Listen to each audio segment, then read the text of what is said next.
चलिए एक बार कंफर्म करेंगे सभी लोग कि वॉइस और सारी चीज़ें प्रॉपर हैं कि नहीं।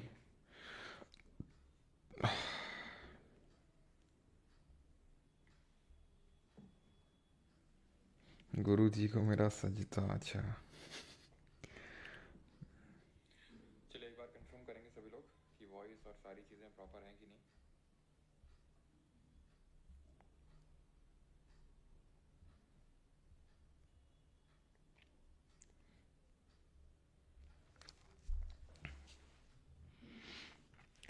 फिर 20 को है एग्ज़ाम कानपुर सेंटर। अच्छा निखर।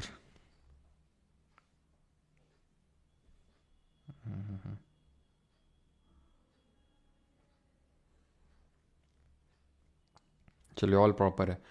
स्टार्ट करते हैं। दिल्ली सल्तनत कल हम लोगों ने स्टार्ट किया था। कल हम लोगों ने एक्चुअल में इस्लामिक इन्वेजन स्टार्ट किया था। ये मार्कर क्यों नहीं चल रहा है?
अभी वॉइस आ रही है?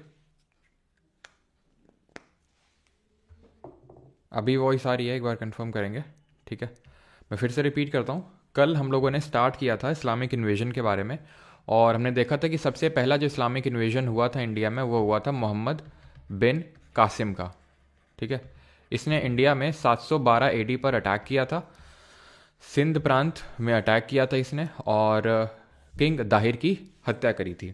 देन हमने पढ़ा था कि महमूद गजनवी की, ठीक है, महमूद गजनवी की इन्वेजन पढ़ी थी हमने, जो गजनवाइड एम्पायर से आया था, जो कि प्रेजेंट अफगानिस्तान वाले रीजन में है। और इस महमूद गजनवी ने इंडिया में 1001 यानी 1001 एडी से लेकर, यानी beginning of 11th century AD 1027 AD तक इसने टोटल 17 टाइम्स अटैक किया था। और कमेंट में बताएंगे इसका 16th अटैक कौन सा था, 16वां अटैक जो था। और पहला वाला हमने देखा था पेशावर, बैटल ऑफ पेशावर खेला था, जहां पर इसने किस राजा की हत्या करी थी, जो पेशावर जो उस समय पुरुषपुरा होता था, वहां पर उनकी एक तरह से डेथ तो नहीं लेकिन उनको ह्यूमिलिएटिंग डिफीट दी थी, इसकी वजह से उन्होंने खुद ही सुसाइड कर लिया था। एंड तीसरा हमने पढ़ा था, and that was Mohammad Ghori का इन्वेजन। ये जो मोहम्मद गौरी है, जो गुरिड एम्पायर से था, इसने सबसे पहले तो 1178 पर अटैक किया गुजरात में, सोलंकीज ने हरा दिया, क्वीन नैकी देवी ने। देन 1191 में इसने बैटल ऑफ तराइन खेला पृथ्वीराज दी थर्ड या फिर पृथ्वीराज चौहान के खिलाफ, हार गया।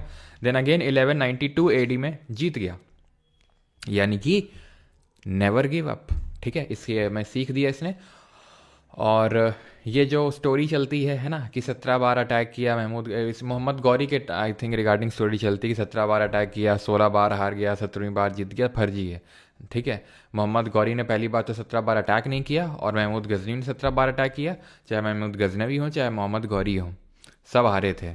ठीक है, और ऐसा नहीं कि सारे ही हारे, जैसे महमूद गजनवी है तो इसने जैसे 17 है, जैसे हार जीत क्या, उसका मेन काम तो लूटने का, ऐसा वहाँ पर रहने का काम नहीं था। तभी इनको हम इस्लामिक इन्वेजन बोलते हैं, क्योंकि सेटल होने के लिए नहीं आए थे, ये बस लूटने के लिए आए थे, प्लंडर करने के लिए आए थे बस। ठीक है। तो बस बचपन की स्टोरीज़ हैं, तो बचपन तक ही रहेंगी तो ज़्यादा सही रहेगा। तो 3 ये हमारे इस्लामिक इन्वेजन हुए थे, और फिर हमने पढ़ा था, ठीक है, यस, 1194 में बैटल ऑफ चंदावर हुआ था, जहाँ पर जो गहलवाल राजपूत रूलर थे राजा जयचंद, उनको हराया था मोहम्मद गौरी ने। उसके बाद हमें पता है कि इसका जो गौरी का जाने के बाद क्या हुआ था, इसका एम्पायर बट गया था। यहाँ पर दिल्ली के अराउंड कुतुबुद्दीन ऐबक आ गया था, ठीक है, या कुबाचा आ गया था, और यहाँ यालदूज आ गया था। यालदूज को हराया था थर्ड बैटल ऑफ तराइन में, किसने, इल्तुतमिश ने, ठीक है। वो खैर उतना पूछता नहीं। और यहाँ पर हमारा एक आ गया था जिसका नाम था बख्तियार खिलजी, जिसने नालंदा यूनिवर्सिटी को डिस्ट्रॉय किया। बट हमें किसके बारे में पढ़ना था, हमें पढ़ना था कुतुबुद्दीन ऐबक, क्योंकि अब यहीं से ही दिल्ली सल्तनत की शुरुआत होगी।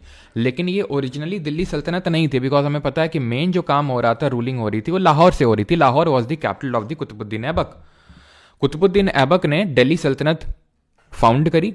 इसने स्लेव डायनेस्टी की नींव रखी, जिसको कि मामलुक डायनेस्टी बोलते हैं। और ये किस ट्राइब से बिलोंग करते थे, कमेंट बताएंगे। ये ट्राइब चलती है 1206 से लेके 1290 तक, जिसमें कि हमने पढ़ा था, एक सेकेंड, पूरा हम रिवाइज करेंगे तब आगे बढ़ेंगे, सो दैट वो पूरा जो क्रोनोलॉजी आपके दिमाग में सेटअप हो जाए आपके, ठीक है। तो हमने सबसे पहले तो ये पढ़ा था कि 1206 से लेकर 1206 से लेकर 1210 तक कौन था, कुतुबुद्दीन ऐबक था। और इसको लाख बख्श के नाम से जानते थे। कुतुब मीनार का कंस्ट्रक्शन शुरू करवाया था इसने, और जो अलाउद्दीन का झोपड़ा है वो इसने बिल्ड करवाया था। और इसकी डेथ हो गई थी पोलो खेलते या फिर जिसको हम चौगान बोलते हैं। देन इसके बाद इसका स्लेव और इसका दामाद 1210 से लेकर 1236 के बीच में रूल किया, जिसका नाम था इल्तुतमिश। यही था जिसने सबसे पहले, मतलब दिल्ली सल्तनत का रूलर, जिसने दिल्ली को कैपिटल बनाया। क्योंकि पहले भी दिल्ली कैपिटल रही थी, जैसे चौहान्स के टाइम पे दिल्ली कैपिटल थी। सबसे पहले Delhi became the capital during the Angpal Tomar, जो तोमर डायनेस्टी के रूलर थे। तो सबसे पहले तोमर डायनेस्टी का ही रूल था वहाँ पर। लेकिन इल्तुतमिश ने उसको शिफ्ट किया, सिल्वर टंका कॉपर जीतल चलाया, एकता सिस्टम इंट्रोड्यूस किया, तुर्काने चहलगानी सिस्टम लेके आया। और इसने सक्सेसफुली जो मंगोल का इन्वेजन है, अंडर हुम, अंडर चंगेज खान, उसको सक्सेसफुली रेजिस्ट किया, ठीक है। अब कुछ लोगों का आई थिंक कल कुछ डाउट आ रहा था, एंड दैट वाज रिगार्डिंग की ट्रांस ऑक्सियाना जो एम्पायर है, ठीक है, इसके अराउंड चंगेज खान का इन्वेजन कब हुआ था, कब इसने मतलब कॉन्कर किया था। तो 1219 होगा। काफ़ी लोग 1213 पता नहीं, कल डाउट भी आ रहे थे। 1213 1219 होगा, वो चीज़ ध्यान रखेगा, ठीक है। देन इल्तुतमिश की हो जाती है डेथ, ठीक है, 1236 में। तो इसका कोई एबल शासक तो था नहीं, मतलब एक एबल कोई बेटा तो था नहीं। इसकी बेटी थी रजिया सुल्तान, जो थ्रोन पे बैठती 1236 से लेकर 1240 तक, शॉर्ट टाइम के लिए। और हमें पता है वो अल्तुनिया और भटिंडा पर अटैक करती है। पहले तो याकूत को बेचती, याकूत मार दिए जाते हैं। देन अल्तुनिया, ये रजिया खुद जाती है अल्तुनिया के पास। अल्तुनिया भटिंडा में जो किला, जो फोर्ट होता है, वहाँ पर इनको बंद कर लेता है। देन शादी होती है, वापस आते हैं, लेकिन वहीं पे बीच में ही दोनों मार दिए जाते हैं, ठीक है। तो ये टाइम था रजिया का, who was the only Muslim ruler of the Delhi सल्तनत, और फॉर दैट मैटर इस्लामिक, अगर हम विमेन की बात करें तो इस्लामिक रूल के दौरान ये ओनली विमेन थी, ठीक है। 1240 से लेकर 1266 तक, ठीक है, क्या हुआ, यहाँ पर बलबन का रूल नहीं था। तो किसका था जरा बताइए, जिसके अंडर में बलबन वॉज अ नाइब, नाइब था, हमने देखा था।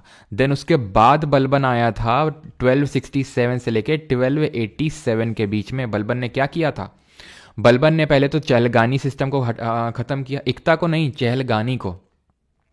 इसने जो नोबिलिटी, जिसने जो क्राउन है उसका जो एक तरह से पावर है उसको रिस्टोर किया। कैसे कि भाई सिजदा करना पड़ेगा तुम्हें, ठीक है, तुमको यानी कि झुकना पड़ेगा, पैबोस यानी हमारी फीट किस करनी पड़ेंगी। और इसने खुद को आफरा सियाब का डिसेंडेंट बताया, आफरा सियाब का डिसेंडेंट बताया। तो ये चीज़ है, आपको पता होना चाहिए। एंड इसने नवरुज़ जो फेस्टिवल है, पारसी फेस्टिवल, उसकी शुरुआत भी करी थी।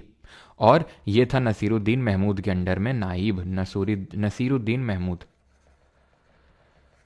ठीक। तो ये चीज़ें हमें पता होना चाहिए। देन इसके बाद 1287 के बाद इसका जो क्या बोलते हैं ग्रैंड सन होगा, यानी कि इसका पोता आया, और उसका नाम था 1287 से लेके 1290 तक आया, कौन, कैकूबाद, ठीक है। इसका पोता था, एज कम थी। इसके मिलिट्री कमांडर ने, जिसका नाम क्या था, जिसका नाम था मलिक फिरोज, क्या नाम था, मलिक फिरोज, उसने इसकी हत्या कर दी, ठीक है। मलिक फिरोज, जो कि पार्ट ही था चहलगानी का, वो जो चहलगानी हम नहीं पढ़ रहे थे, जिसको बलबन ने वो कर दिया था, ख़त्म कर दिया था। तो ऑब्वियस सी बात है, अगर तुम ख़त्म करोगे, ठीक है, तो जो चहलगानी हैं वो किसी ना किसी तरह से तो रिवेंज लेना चाहेंगे और फिर से वो ऊपर आना चाहेंगे। यस, रजत तिवारी, आयरन और ब्लड की पॉलिसी भी इसने अपनाई थी, है ना। कौन सा बंगाल का रूलर था जिसने कि अपना बोला था कि नहीं तो हम तो इंडिपेंडेंट है और हम आपके अंडर में नहीं रहेंगे, ठीक है। तो जिसकी इन्होंने कैंची बनवा दी थी बलबन ने, बताओ। तो मलिक फिरोज उसका नाम था, जिसको कि हम जानते हैं जलालुद्दीन खिलजी के नाम से, जलालुद्दीन खिलजी, जिसने कि अब एक नई डायनेस्टी लाया दिल्ली सल्तनत के अंदर। आई अगेन रिपीट, मैं आपको पहले ही बता चुका हूं कि दिल्ली सल्तनत को आप कंपेयर करिए किसी राज्य से। उदाहरण के तौर पे उत्तर प्रदेश है। अब उत्तर प्रदेश में कभी बसपा थी, कभी सपा है, कभी आज भाजपा है, हो सकता है कांग्रेस आ जाए। तो ये क्या है, ये आप डायनेस्टी से कंपेयर कर सकते हो इसको, कि दिल्ली सल्तनत एक एक पूरा हम बोल सकते हैं प्रोविंस है। उस पर पहले स्लेव डायनेस्टी, फिर मामलुक डायनेस्टी जो इलबारी ट्राइब से बिलोंग करते थे, फिर शमसी ट्राइब, और अब इसमें आएगी खिलजी डायनेस्टी। तुगरिल बेग, बिल्कुल सही सभी लोग, यानी कि सभी लोग रिवाइज करके आए हैं, ठीक है। रिवीजन बहुत इंपॉर्टेंट है, तभी यहाँ पर भी मैं रिवीजन करवा रहा हूँ, नहीं तो सीधा हम लोग यहाँ से भी आ सकते थे। हिस्ट्री में रिवीजन मतलब पूरी क्रोनोलॉजी को समझना, दिमाग में फिट करना बड़ा इंपॉर्टेंट है, क्योंकि जिसको अगर इंटरेस्ट डेवलप हो गया, क्रोनोलॉजी समझ आ गई, तो इंटरेस्ट डेवलप हो जाएगा आराम से। इंटरेस्ट डेवलप हो गया उसके लिए हिस्ट्री एकदम प्रॉब्लम नहीं रहेगी, नहीं तो फिर हमेशा दिक्कत ही करती रहेगी जीवन भर आपको हिस्ट्री, ठीक है। तो खिलजी डायनेस्टी आई अभी, जलालुद्दीन खिलजी, जिसका नाम मैंने आपको बताया कि क्या था, मलिक फिरोज, ठीक है। तो he was the founder of Khilji dynasty. As such बहुत ज़्यादा इसके बारे में नहीं पढ़ना है, क्योंकि जैसे रणथंभौर है राजस्थान में, वहाँ पर इसने किया चढ़ाई करी, लेकिन सक्सेसफुल नहीं रहा, ठीक है। अंपायर को थोड़ा बहुत कंसोलिडेट किया, लेकिन ऐसा हमारे लिए एग्जाम पर्सपेक्टिव से ज़्यादा कुछ इंपॉर्टेंट नहीं है, एक्सेप्ट दैट कि ये 6 साल तक रूल किया, 90 से लेकर 96 तक, ठीक है, 96 तक। इसके बाद इसका नेफ्यू और वही उसका सन इन लॉ भी था, दामाद भी था और भांजा भी था, वो था अलाउद्दीन खिलजी। उसने यानी अलाउद्दीन खिलजी ने इसकी हत्या करवा दी, और हत्या करवाने के बाद खुद यहाँ पे थ्रोन पे बैठ गया। अब इसका रेन सबसे इंपॉर्टेंट है, पूरी दिल्ली सल्तनत में जो सबसे इंपॉर्टेंट रेन है अगर किसी का, तो अलाउद्दीन खिलजी का ही है। इसका नाम क्या है, जैसे कि उसका हमने देखा था मलिक फिरोज है, तो इसका नाम है अली गुरशस्प। अली, ये इनका पर्सनल नेम होता है, अली गुरशस्प, ठीक है। तो अलाउद्दीन की इंपीरियलिज्म की चर्चा करते हैं कि अलाउद्दीन ने कैसा क्या स्टार्ट किया। तो 1296 में थ्रोन पे बैठा, उसके बाद, ठीक है, और ही वॉज मलिक तुज्जुर, ठीक है। ये इस पोजीशन पे थ्रोन पे बैठने से पहले जब जलालुद्दीन खिलजी यहाँ पर आता है, ठीक है, तो ऑब्वियस सी बात है वो उसका जो नेफ्यू है और दामाद है, तो कोई ना कोई इंपॉर्टेंट पोजीशन तो देगा ही, ठीक है। तो वो जो इंपॉर्टेंट पोजीशन दी थी उसका नाम था मलिके तुज्जुर, ठीक है, क्लियर है। मलिके तुज्जुर इसने पोजीशन, तुज्जर, ठीक है, तुज्जर, ये पोजीशन इसने दी। अब मतलब पहले थी पोजीशन, ऑब्वियस सी बात, अब तो रूलर बन गया था, तो अब इसने अपने, क्योंकि इसका मानना ये था कि जलालुद्दीन ढंग से क्या नहीं कर पा रहे हैं, ढंग से सर वो सारी चीज़ें देखेंगे एक करके, ठीक है। तो ढंग से क्या है ना कि रूल नहीं कर पा रहे हैं, तो यहाँ पर उसने क्या किया, खुद अब इंपीरियलिज्म यहाँ पर करना शुरू किया। सबसे पहले तो इसने गुजरात पे एक्सपेडिशन किया 1299 में, 1299 एडी में, ठीक है, 1299 में गुजरात में एक्सपेडिशन किया, और इसी एक्सपेडिशन के दौरान ही उसने एक यहाँ से स्लेव उठा के लाया था, ठीक है, एक स्लेव उठा के लाया था, और वही स्लेव बाद में उसका सबसे बड़ा मिलिट्री कमांडर भी बनता है। जानेंगे उसके बारे में, आप पहचान गए होंगे, जो मैंने आपको हिंट दिए वो कौन होगा, है ना। इसके बाद रणथंभौर जो राजस्थान में पड़ता है, वहाँ पर 1301 में करता है ये अलाउद्दीन खिलजी एक्सपेडिशन। अब होता क्या है कि जब यहाँ से वॉर बूटी लूट के आ रहा था, तो बीच में मंगोल्स मिल गए।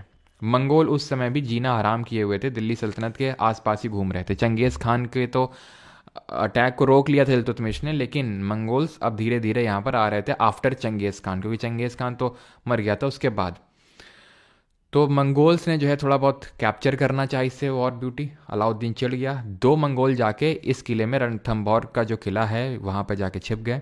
उस समय यहाँ के राजा थे हामिर देव चौहान, ठीक है।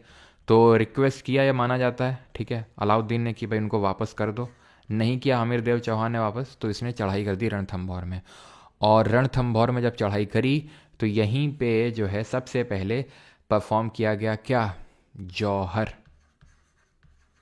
जौहर आप जानते हैं, ठीक है। सती से कंपेयर मत करना, सती होता है कि हस्बैंड की डेथ होने के बाद अगर कोई इंडिविजुअली है ना आग में खुद को समर्पित करते हो। जौहर का मतलब होता है कि भाई हम इस्लाम के हराम में नहीं जाएंगे। हराम क्या होता है, हराम, हराम वो जगह होती है जहाँ पर इस्लाम धर्म में जैसे रूलर है अलाउद्दीन, ठीक है, कोई भी रूलर है, तो एक हराम होता है। हराम हरेम का मतलब है वहाँ पर इस्लामिस्ट औरतें रहेंगी, जैसे इन लोग, जैसे अलाउद्दीन है तो उनकी ऐसे मल्टीपल वाइफ्स हैं, 5-6 हैं, तो सब हराम का पार्ट होंगी, चाहे वो इनकी वाइफ्स हो, वाइफ नहीं वाइफ्स, ठीक है, इनकी चाहे डॉटर हो, हर कोई उस हराम का पार्ट होगा, ठीक है।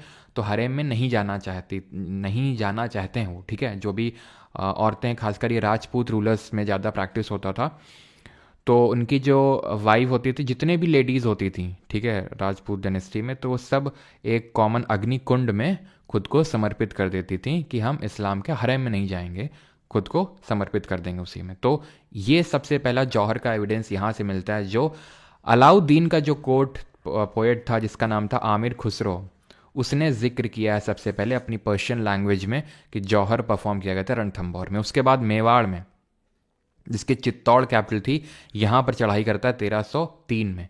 इसी के बारे में वो जो आपकी पद्मावत मूवी है उसमें वो सब दिखाया गया है, ठीक है, कि किस तरह से राजा रतन सिंह, है ना, फाइट करते हैं और सारी चीज़ें होती है, रतन सिंह को ऐसे डिफीट करता है अलाउद्दीन, है ना, मतलब धोखे से। तो वो सारी चीज़ें तो हिस्टोरियन ट्रू नहीं मानते हैं, क्योंकि एक्चुअल में जो इसके बारे में हमें पता चलता है, पद्मावत जो किताब है ये मलिक मोहम्मद जैसी ने लिखी थी, तो ये ऐसे कंटेम्प्रेरी नहीं था अलाउद्दीन का या फिर आमिर खुसरो का। कंटेम्प्रेरी का मतलब होता है समकालीन, तो वो नहीं था।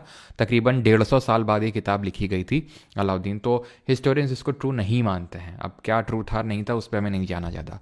मालवा 1305 में और जलौर में 1311 में चढ़ाई करी उसने। अब वो जो मलिक का मिलिट्री कमांडर की जो बात मैं कर रहा था वो है मलिक काफूर, जिसको 1000 दिनार देकर खरीदा था अलाउद्दीन ने गुजरात एक्सपेडिशन, जब गुजरात की मार्केट से। और ये एक इनंग था, इनंग का मतलब होता है हिजड़ा जिसको बोलते हैं, और ये एक्चुअली बना दिए जाते हैं। तो ये जो मलिक काफूर था, ही वॉज ओरिजिनली अ हिंदू, एक हिंदू था, ठीक है। इसको इस्लाम में कन्वर्ट करके देन इसको इसने एक्सपेडिशन करवाया। होता क्या था, इसे स्लेव्स ये लोग खरीदते थे, उनको बड़ा करते थे, कल भी मैंने बताया था। तो वो ऑब्वियस सी बात है, रूलर के लिए हमेशा लॉयल रहेगा, रूलर उसको अपने हिसाब से ट्रेनिंग देगा, तो बड़े अच्छे मिलिट्री कमांडर निकलते थे। यानी कि ये भी कुछ हिस्टोरियन ने कहा है कि इनके लिए जो स्लेव होते थे रूलर्स के लिए, वो ज़्यादा किफ़ायती होते थे, काफ़ी फ़ायदेमंद होते थे as compared to their own sons. तो इनको बना दिया था हिजड़ा, क्योंकि इनको ये हरेम में जो औरतें हैं तो उनको प्रोटेक्ट करने के लिए अब कोई ना कोई चाहिए होता था। खुद ही सोचो कि अगर प्रोटेक्ट करना है तो प्रोटेक्ट ऐसा माना जाता था, वेमेन तो प्रोटेक्ट कर नहीं सकती हैं, तो कोई मैन ही कर सकता है। अब मेन को अगर प्रोटेक्ट करना है तो वो इस्लाम में रह रही जो, मतलब हरेम में रह रही जो विमेंस हैं, तो समझ रहे हैं कि अगर उसमें किसी मैन को रख देंगे तो वो मैन कुछ ऐसा उनके साथ, है ना, अटैच ना हो जाए, तो इसलिए उनके प्राइवेट पार्ट्स को कट कर दिया जाता था और उनको इनच बना दिया था, ठीक है। अलाउद्दीन की अगर बात करेंगे तो इसमें जब डेक्कन एक्सपेडिशन किए थे तो सिकंदर सैनिक का टाइटल लिया था इसने, सिकंदर सैनिक। और ये भी माना जाता है कि ये जो टाइटल है वो आमिर खुसरो ने दिया अलाउद्दीन खिलजी को, सिकंदर सैनी। सिकंदर सैनी का मतलब होता है सेकेंड अलेक्जेंडर, ठीक है। और अलाउद्दीन ने खुसरो को टाइटल दिया, Alauddin conferred the title of what? तूते Hind. तूते Hind का मतलब क्या होता है? तूते हिंद का मतलब होता है पैरट ऑफ इंडिया, ठीक है। ये टाइटल दिया टू आमिर खुसरो। आमिर खुसरो की कुछ बुक्स के बारे में आपको पता होना चाहिए, जैसे एग्जाम्पल के तौर पे इसकी बुक है एक तुगलकनामा, ठीक है, तुगलकनामा, ये एक बुक पता होनी चाहिए। एंड नूह, ये तो नहीं पूछता उतने, लेकिन फिर भी थोड़ा सा देख लेंगे, नूह सिफिर और तुगलकनामा, ये 2 किताबें हैं आमिर खुसरो की, ठीक। अब ये जो डेक्कन में एक्सपेडिशन है, दक्कन में यानी कि साउथ इंडिया में, ये इसने खुद जाके नहीं किए, इसने भेजा मलिक काफूर को, who was one of the ablest military commander of Alauddin Khilji, जिसपे कि अलाउद्दीन भरोसा कर सकता था। और इस पर प्रूव भी करके दिखाया मलिक काफूर ने। कैसे? तो यहां पर मलिक काफूर साउथ में गया। अब साउथ में सबसे पहले उसका सामना किससे होगा? यहां पे कौन था? जल्दी से बताओ। चालुक्यास जब डिसिपेट कर गए थे, राष्ट्रकूटास जब डिसिपेट कर गए थे, तो यहां पर पोजीशन किसने ली थी? यहां पर पोजीशन किसने ली थी? यहां पर पोजीशन किसने ली थी? यहां पर कौन था? जल्दी से बताएंगे। तो यहां पर कौन था? यादव थे, देवगिरी के, ठीक है, जो आज संभाजी नगर है। पहले प्रतिष्ठान था सातवाहना के टाइम पे, याद है आपको? सातवाहन के जो फाउंडर कौन थे बताओ? तो उनकी कैपिटल थी आपकी प्रतिष्ठान या पैठान? वही बाद में क्या बनता है आपका, वही देवगिरी बनता है, ठीक है, वही बाद में जाके दौलताबाद बनता है, वही बाद में जाके औरंगाबाद बनता है, और वही आज है संभाजी नगर। तो रामचंद्र यहाँ पर रूलर थे, उनको डिफीट किया मलिक काफूर ने, ठीक है। वारंगल, ये यहाँ पर कौन थे, ये था वारंगल, ये क्या था, होयसाल, होयसाल ऑफ हालेबीडू, जिसको कि हम द्वार समुद्र के नाम से भी जानते हैं। अभी सब ऐसे मत बोलना कि सर द्वार समुद्र हालेबीडू कुछ समझ नहीं आ रहा है, सब पढ़ चुके हैं एशियंट हिस्ट्री में। वीर बल्लाल दी थर्ड यहाँ पे रूलर थे जिनको हराया। देन हो यहाँ पर ककातिया वारंगल थे, प्रताप रुद्रदेव, और यहीं पे ही था वो कोहिनूर हीरा, one of the greatest, one of the largest diamond in the human history, Kohinoor.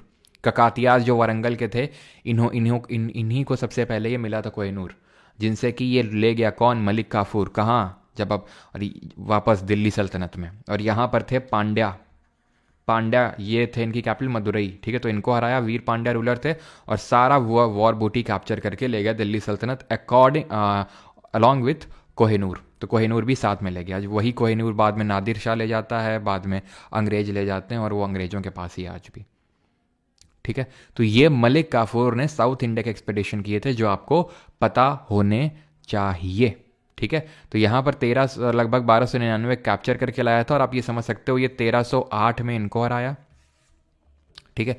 1308 में शुरू हुआ था, 1300 आप 8 ही मान सकते हो, फिर 1309 के समथिंग, ठीक है। देन यहाँ पर 1308 ही लिख लो, ठीक है, 1308। देन यहाँ पर गया था ये 1309 में, ठीक है। देन ये 1311 में, और ये भी 1311 में। तो आप देख सकते हैं 3 साल में पूरा दक्खन कैप्चर करके ले आया था, 1308, 1309, 1311, 1311, ठीक। अब हम जानते हैं, यहाँ तक क्लियर है होगा सभी को, आई थिंक कोई ऐसा डाउट तो नहीं होगा। देन अभी हम बढ़ते हैं एडमिनिस्ट्रेटिव रिफॉर्म्स जो कि लाया था Alauddin Khilji. Simuk is the founder, yes.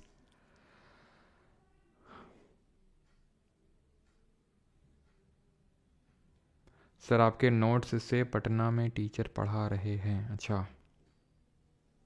सुना था वो कोहिनूर मोदी जी वापस लाएंगे, सुना तो हमने भी यही था। एडमिनिस्ट्रेटिव रिफॉर्म्स पे आते हैं अभी, ठीक है। तो इंट्रोड्यूस्ड, इसने दाग और चेहरा सिस्टम को इंट्रोड्यूस किया, क्यों? क्योंकि देखो पहले इक्ता सिस्टम होता था, इक्ता को फिर से मैं रिकॉल करवाता हूँ आपको, इल्तुतमिश ने इंट्रोड्यूस किया था। और इक्ता में ये होता था कि जैसे इल्तुतमिश है, ठीक है, तो इल्तुतमिश ने बोला था भाई जितने भी उसके चहलगांस थे कि भाई हम आपको पार्ट ऑफ लैंड दे देंगे, उसको आपने एडमिनिस्टर करना होगा, एक मिलिट्री को रेस करना होगा, सो मतलब एक काइंड ऑफ मिलिट्री की टुकड़ी को रेस करना होगा, और अगर हम कभी मिलिट्री एक्सपेडिशन के लिए चलेंगे तो आपको साथ में लेके चलना होगा, टैक्स कलेक्ट करो, अपना सैलरी अपने पास रखो, और बाकी हमें दे दो।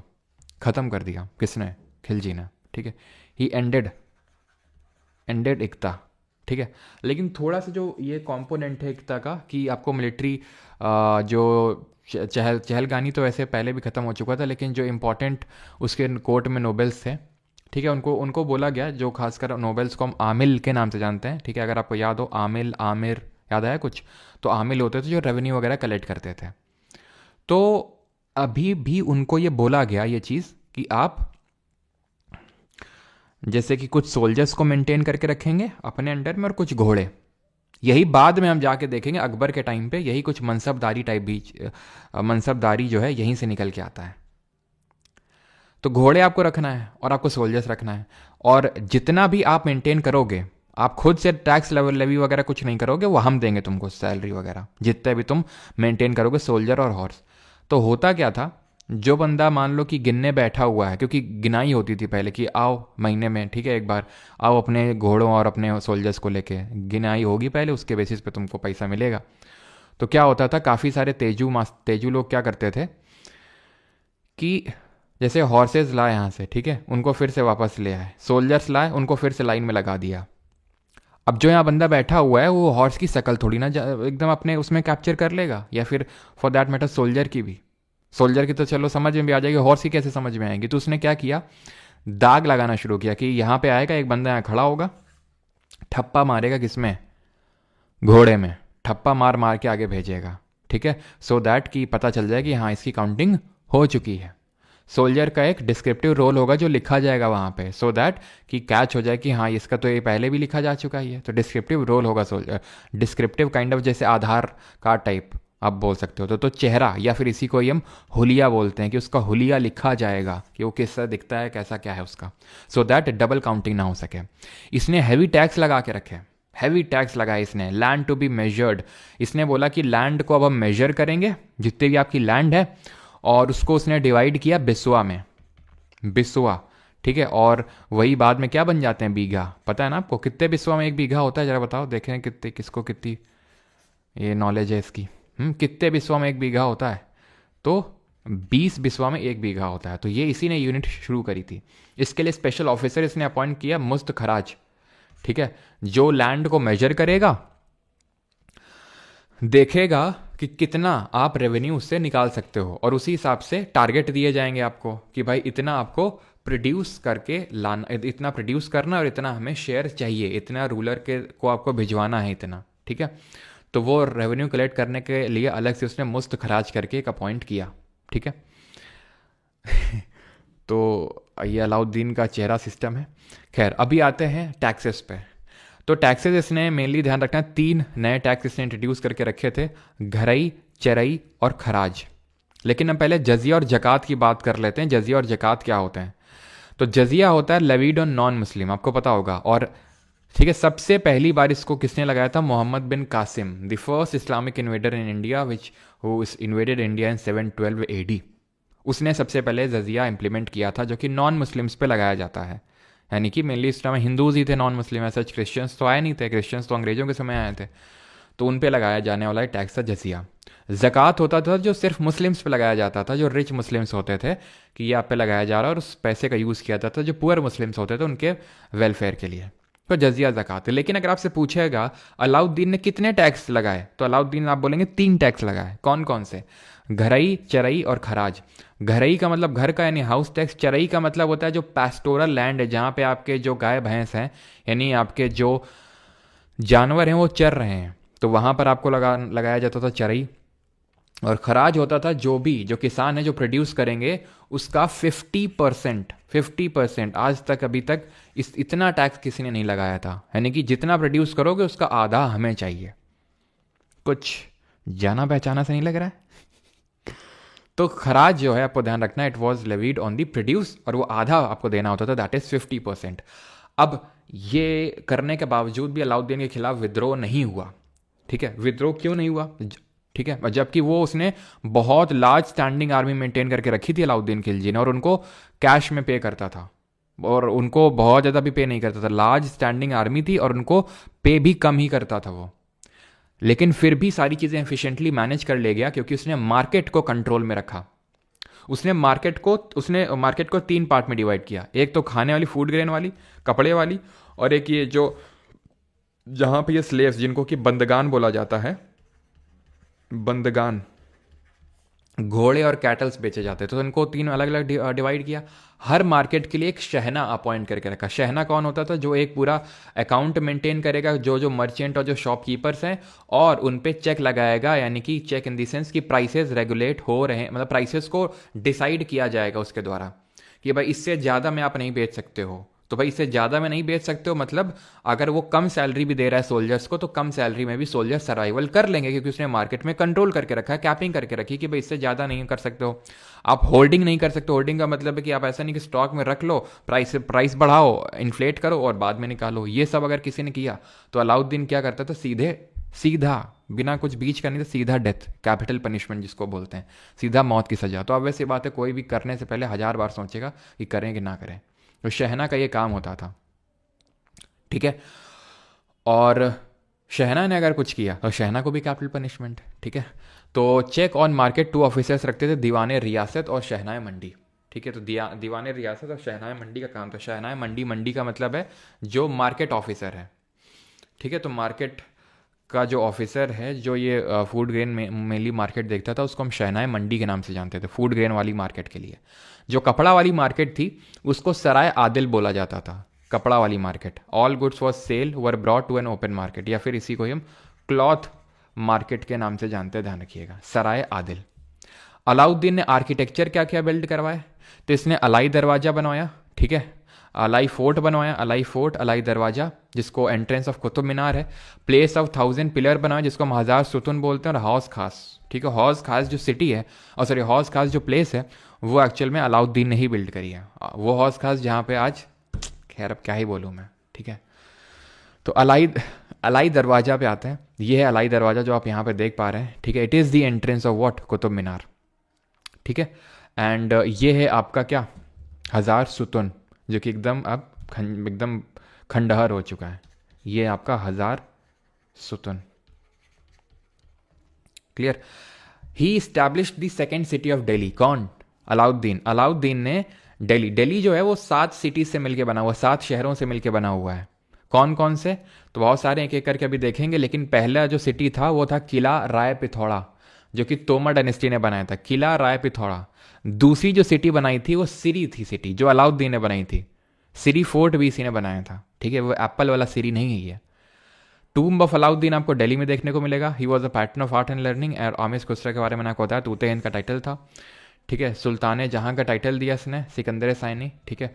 और स्टार्टेड कव्वाली इन इंडिया, तो भारत में कव्वाली जो है इसी ने स्टार्ट करी थी, आमिर खुसरो ने। और आमिर खुसरो ने किताबें कौन कौन सी लिखी, मैंने आपको पीछे बताया है, एक तो ये तुगलकानामा और नू सिफर, क्लियर, ठीक। यहां तक सबको क्लियर। बफरिंग, क्या बफरिंग हुई है क्या, हॉर्स कास्ट दिल्ली, पता जल्दी से। आईआईटी तो है लेकिन और भी बहुत कुछ है, जल्दी से।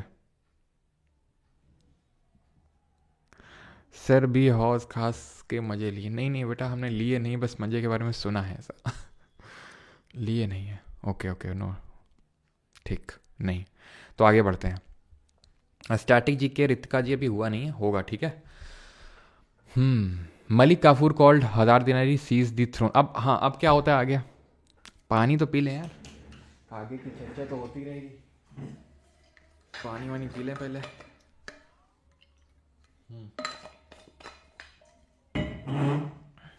चलो, तो अब होता क्या है, अलाउद्दीन मर जाता है, 1296 में आया, 1316 में गया अलाउद्दीन, 1316 में मर गया। अब इसके मरने के बाद इसका सबसे एबलेस्ट मिलिट्री कमांडर कौन था, मलिक काफूर था, जिसको हम 1000 दिनारी के नाम से जानते हैं। तो मलिक काफूर ने क्या किया, इसके अलाउद्दीन के 2 बेटे थे, अलाउद्दीन हैड 2 बेटाज, 1 बेटा वॉज, बड़ा वाला बेटा मुबारक शाह, ठीक है, एंड छोटा वाला बेटा वॉज, इसका नाम था शहाबुद्दीन ओमर, ठीक है, इन शॉर्ट में ओमर लिख रहा हूँ। मलिक काफूर को पता था मुबारक बड़ा हरामखोर टाइप लड़का ही है अलाउद्दीन का, ठीक है। तो अलाउद्दीन ने क्या, सॉरी मलिक काफूर ने क्या किया, ओमर जो बहुत ही छोटा था, आई थिंक 3 साल का ऐसा ही था, उसको थ्रोन पे बिठाया, ठीक है, और खुद गवर्न करना शुरू किया उसने, ठीक है, और इसको थ्रोन पे बिठाया, क्योंकि वो तो स्लेव था, और स्लेव तो यहाँ पर बैठ नहीं सकता है, ये कुरान के अकॉर्डिंग, शरिया जो शरिया है, कुरान है, उसके अकॉर्डिंग कोई जो गुलाम, जो स्लेव है, वो थ्रोन पे नहीं बैठ सकता है। तो शरिया लॉ को फॉलो करते हुए, क्योंकि मलिक काफूर अब हिंदू तो रहा नहीं, वो तो इस्लाम है, तो इस्लाम एक शरिया को फॉलो करेगा, तो उसने उमर को बैठाला और रूल करना शुरू किया। मुबारक ने क्या किया, इस मलिक काफूर को मरवा डाला, मुबारक खान ने, एंड देन अपने छोटे भाई उमर को मरवा डाला। देन इसने खुसरो खान को क्या किया, खुसरो खान को खुद थ्रोन पे बैठा, और खुसरो खान के साथ जो है वही रिलेशंस डेवलप किए जो अलाउद्दीन के मलिक काफूर के साथ थे। आई थिंक बताने की ज़रूरत तो नहीं है ना, क्या रिलेशंस थे मलिक काफूर के और अलाउद्दीन के, है ना। सेकंड बेगम मलिक काफूर थी, अपने मूवी देखी हुई पद्मावत, है ना, तो बेगम थी मलिक काफूर अलाउद्दीन की। तो वैसे ही मुबारक ने उसी तरह की बेगम चुनी, खुसरो खान। आप समझ सकते हैं Khusro Khan was not a female, ठीक है। लेकिन मलिक काफूर जितना लॉयल था अलाउद्दीन के लिए, उतना ही हरामखोर यह खुसरो खान था। खुसरो खान ने इस मुबारक को समय देखते मरवा डाला और खुद थ्रोन पे बैठ गया। और इनको अब मरवा डाला किसने, गाजी मलिक ने। गाजी मलिक, ये सारा कुछ चला 1316 से लेके 1320 तक ये सब चलता रहा, ठीक है। और गाजी मलिक अब थ्रोन पे बैठता है, and Ghazi Malik was none other than Ghiyasuddin Tughlaq, जिसने तुगलक डायनेस्टी स्टैब्लिश करी। ठीक, मैं आपको थोड़ा सा रिकॉल करवा देता हूं कि 1206 से लेकर जहाँ से हमारा मामलुक डायनेस्टी शुरू हुआ, स्लेव डायनेस्टी, ये चलता है 1290 तक। अब ये 1290 से खिलजी शुरू हुई थी और ये चली 1320 तक। अब 1320 से शुरू होगी तुगलक और देखते हैं कहाँ तक चलती है ये। तो अब आते हैं हमारे गियासुद्दीन तुगलक, जिनको हम गाजी मलिक के नाम से जानते हैं। Last king of Khilji dynasty Khusro Khan was killed by Ghazi Malik और उसने टाइटल लिया गियासुद्दीन तुगलक का। ठीक है, प्यारी सब समझ गए। अच्छा अच्छा। तो took the title of Ghiyasuddin Tughlaq का टाइटल लिया इसने। He build the city of Tughlaqabad की सिटी इसने डेवलप करी and also build the Tughlaqabad fort. तो अभी जो आपको बोल रहा था 7 सिटी से मिलकर बना है, तो तीसरी आपकी होगी तुगलकाबाद। ठीक है, पहली आपकी राय पिथौरा तोमर डायनेस्टी के अंगपाल तोमर ने बनाई, दूसरी हमारी सिटी अलाउद्दीन, और तुगलकाबाद गियासुद्दीन तुगलक। तुगलकाबाद फोर्ट भी बनाया। He died in an accident and was succeed by his son Jauna. तो इसका बेटा था मोहम्मद बिन तुगलक, और ये भी एक कंस्पिरेसी थ्योरी है कि मोहम्मद बिन तुगलक ने इसको मरवा, मतलब काइंड ऑफ मरवा डाला। ठीक है, ये एक जो इनके लिए बना होता है बैठने के लिए बड़ा ऊंचा सा, वो एकदम कोलैप्स कर गया, गिर गया, तो उसी में इसके एक्सीडेंट में डेथ हो गई बेचारे गियासुद्दीन की। तो यहाँ पर प्रिंस जॉना जो उलुग खान है, ठीक है, उलुग खान हमने देखा था बलबन का भी नाम था, तो इसको हम प्रिंस जॉना के नाम से भी जानते हैं, मोहम्मद बिन तुगलक। अब ये थ्रोन पे बैठता है 1320 से 25। याद करो, स्लेव डायनेस्टी का पहला रूलर कुतुबुद्दीन ऐबक 4 साल तक रहता है, 1206 से लेकर 1210 तक। देन खिलजी डायनेस्टी का पहला रूलर जलालुद्दीन खिलजी 1290 से लेकर 1296, 6 साल के लिए रहता है। अच्छा, जलालुद्दीन खिलजी अलाउद्दीन खिलजी को बख्तियार खिलजी से कुछ कंपेयर मत कर लेना। बख्तियार खिलजी बहुत वो पहले आया था, वो हमने देखा था, वो कुतुबुद्दीन ऐबक के टाइम का था और उसने नालंदा यूनिवर्सिटी को डिस्ट्रॉय किया था। बस सरनेम सेम है, तो सरनेम सेम होने के चक्कर में कुछ रिलेट मत कर लेना। ठीक है, अब जैसे मेरा सरनेम है परमार, तो ऐसा नहीं कि आप जितने ही परमार है सबको मेरे से रिलेट कर लो, है ना। चलो, तो ये चीज़ है गियासुद्दीन तुगलक। ठीक है, गियासुद्दीन तुगलक 1320 से लेके 1325 तक रहता है यहाँ पर। ठीक है, तो जो पहला रूलर था खिलजी स्लेव डायनेस्टी का वो 4 साल तक, जो पहला रूलर था खिलजी डायनेस्टी का जलालुद्दीन खिलजी वो 6 साल तक, और जो पहला रूलर है तुगलक डायनेस्टी का गियासुद्दीन तुगलक वो 5 साल तक। इसके बाद आता है Muhammad bin Tughlaq, had the largest kingdom of all, यानी कि दिल्ली सल्तनत में अगर किसी रूलर के टाइम पे अगर सबसे बड़ा टेरिटरी रहा था तो मोहम्मद बिन तुगलक के अंडर में रहा था। अच्छा, चलो भी वो डिस्कस करेंगे। Also known as the wisest fool, इसको हम वाइजेस्ट फूल के नाम से भी जानते हैं। अब क्यों जानते हैं वाइजेस्ट फूल के नाम से, ये जानते हैं। ठीक है, और किसने बोला था ये तो अभी तक पूछा नहीं है, लेकिन अगर कभी पूछ ले तो काफ़ी खान करके एक था क्रॉनिकलर, उसने इसको बोला वाइजेस्ट फूल। क्यों? क्योंकि इसने अपनी जो पॉलिसीज़ लाई वो थी तो वाइज, यानी कि ठीक थी, मतलब एक दिमागदार आदमी ही ला सकता था, लेकिन उसका इम्प्लीमेंटेशन सही तरह से कर नहीं पाया, तो इसलिए इसको वाइजेस्ट फूल बोला गया। एग्जाम्पल के तौर पे क्या क्या लाया, तो सबसे पहले तो इसने टैक्सेशन इन द्वाब शुरू किया। द्वाब का मतलब होता है जो दो लैंड के बीच, दो रिवर के बीच का पार्ट ऑफ लैंड होता है उसको द्वाब। ठीक है, उतना सक्सेसफुल रहा नहीं ये। ठीक है, फिर इसने क्या किया, कैपिटल को शिफ्ट किया दिल्ली से दौलताबाद। अभी दिल्ली थी कैपिटल, ठीक है, अब इसने दौलताबाद शिफ्ट कर दी। दौलताबाद का है महाराष्ट्र में, वही मैंने आपको बताया जो यादव के टाइम पे देवगिरी और सातवाना के टाइम पे प्रतिष्ठान पैठान हुआ करती थी, तो वहीं पे इसने कैपिटल शिफ्ट कर ली। क्यों शिफ्ट कर ली? क्योंकि इसका मानना था यहाँ पर जब हम रहेंगे तो हमारी कैपिटल सेफ रहेगी, क्योंकि जो अभी दिल्ली कैपिटल है हमारी वो सेफ नहीं है, वो एक प्लेन में है, कोई भी आके कभी भी अटैक कर सकता है। जैसे कि अलाउद्दीन के टाइम पे मंगोल्स का अटैक हुआ था, हमने देखा था, है ना, मंगोल्स ने अटैक किया था, और यहाँ तक कि दिल्ली पर कुछ टाइम के लिए, क्योंकि वो चला गया था गुजरात वगैरह में, गुजरात में रणथंभौर में, तो कुछ टाइम के लिए कब्जा कर लिया था, लेकिन अलाउद्दीन ने इनको मार के भगा दिया उनको, मंगोल्स को।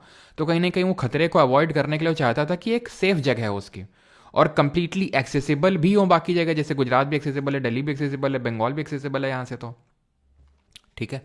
तो इसलिए उसने यहाँ पर दौलताबाद में कैपिटल को शिफ्ट किया। लेकिन इसने किया क्या, इसने खुद तो ठीक है गया ही गया, इसने फरमान जारी कर दिया कि भाई जितनी जनता है वो भी चलेगी हमारे साथ।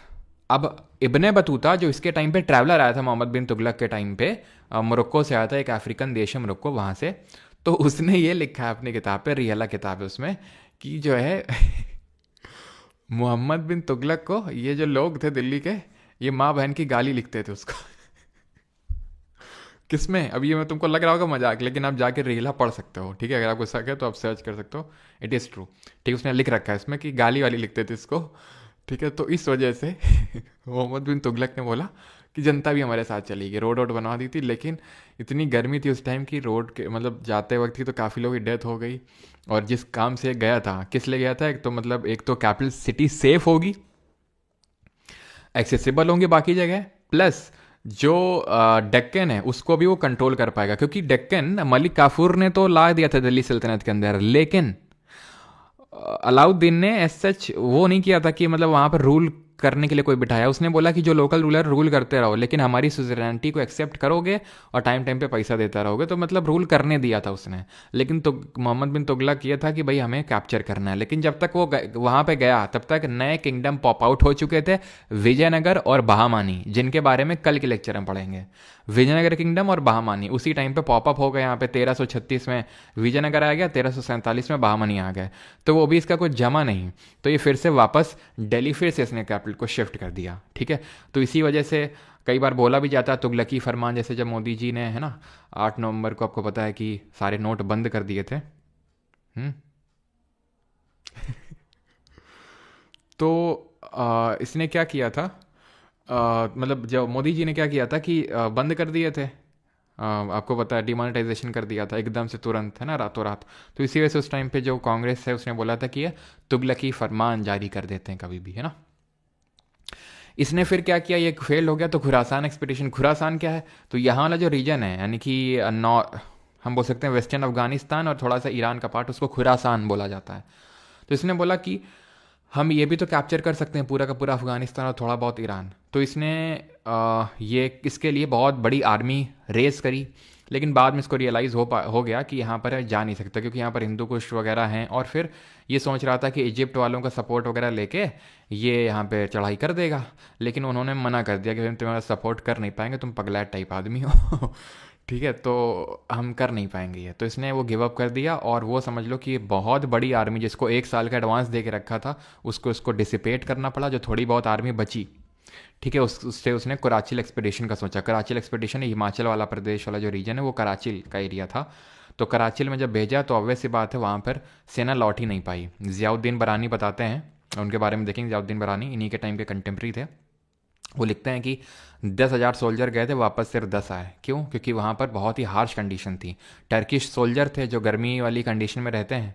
टर्की में तो खूब गर्मी पड़ती है, डेजर्ट वाले क्षेत्र में रहते हैं। अब उनको तुम ऐसी जगह भेज दोगे जहाँ ठंड पड़ती है, तो मरी तो जाएंगे, बिकॉज वो वहाँ के लिए बने ही नहीं हैं, ठीक है। तो कराची एक्सपेडिशन भी फेल हो गया इसका, ठीक है। तो बैक टू बैक फेलियर इसको झेलने को मिल रहे थे।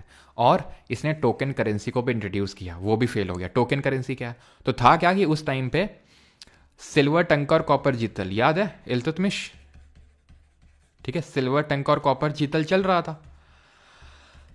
अब हुआ ये कि सिल्वर जो है overall across the world decline में आ गया, यहाँ भी डिक्लाइन में आ गया। प्लस इनकी ऐसी मारा मारी भी आप देख सकते हैं, कुराचिल खुरासान, मतलब आर्मी के 1 साल का एडवांस दे के रखे हैं, उसको हटाना पड़ रहा है, ठीक है। वही आर्मी के जो ट्रेन वेन किए थे वही डकैती डाल रहे हैं, ठीक है। कैपिटल जो शूट किया, सब में पैसा वेस्ट हो गया, ऊपर से सिल्वर कम मिल रहा है, तो काफ़ी मंदी चल रही थी इनके किंगडम में।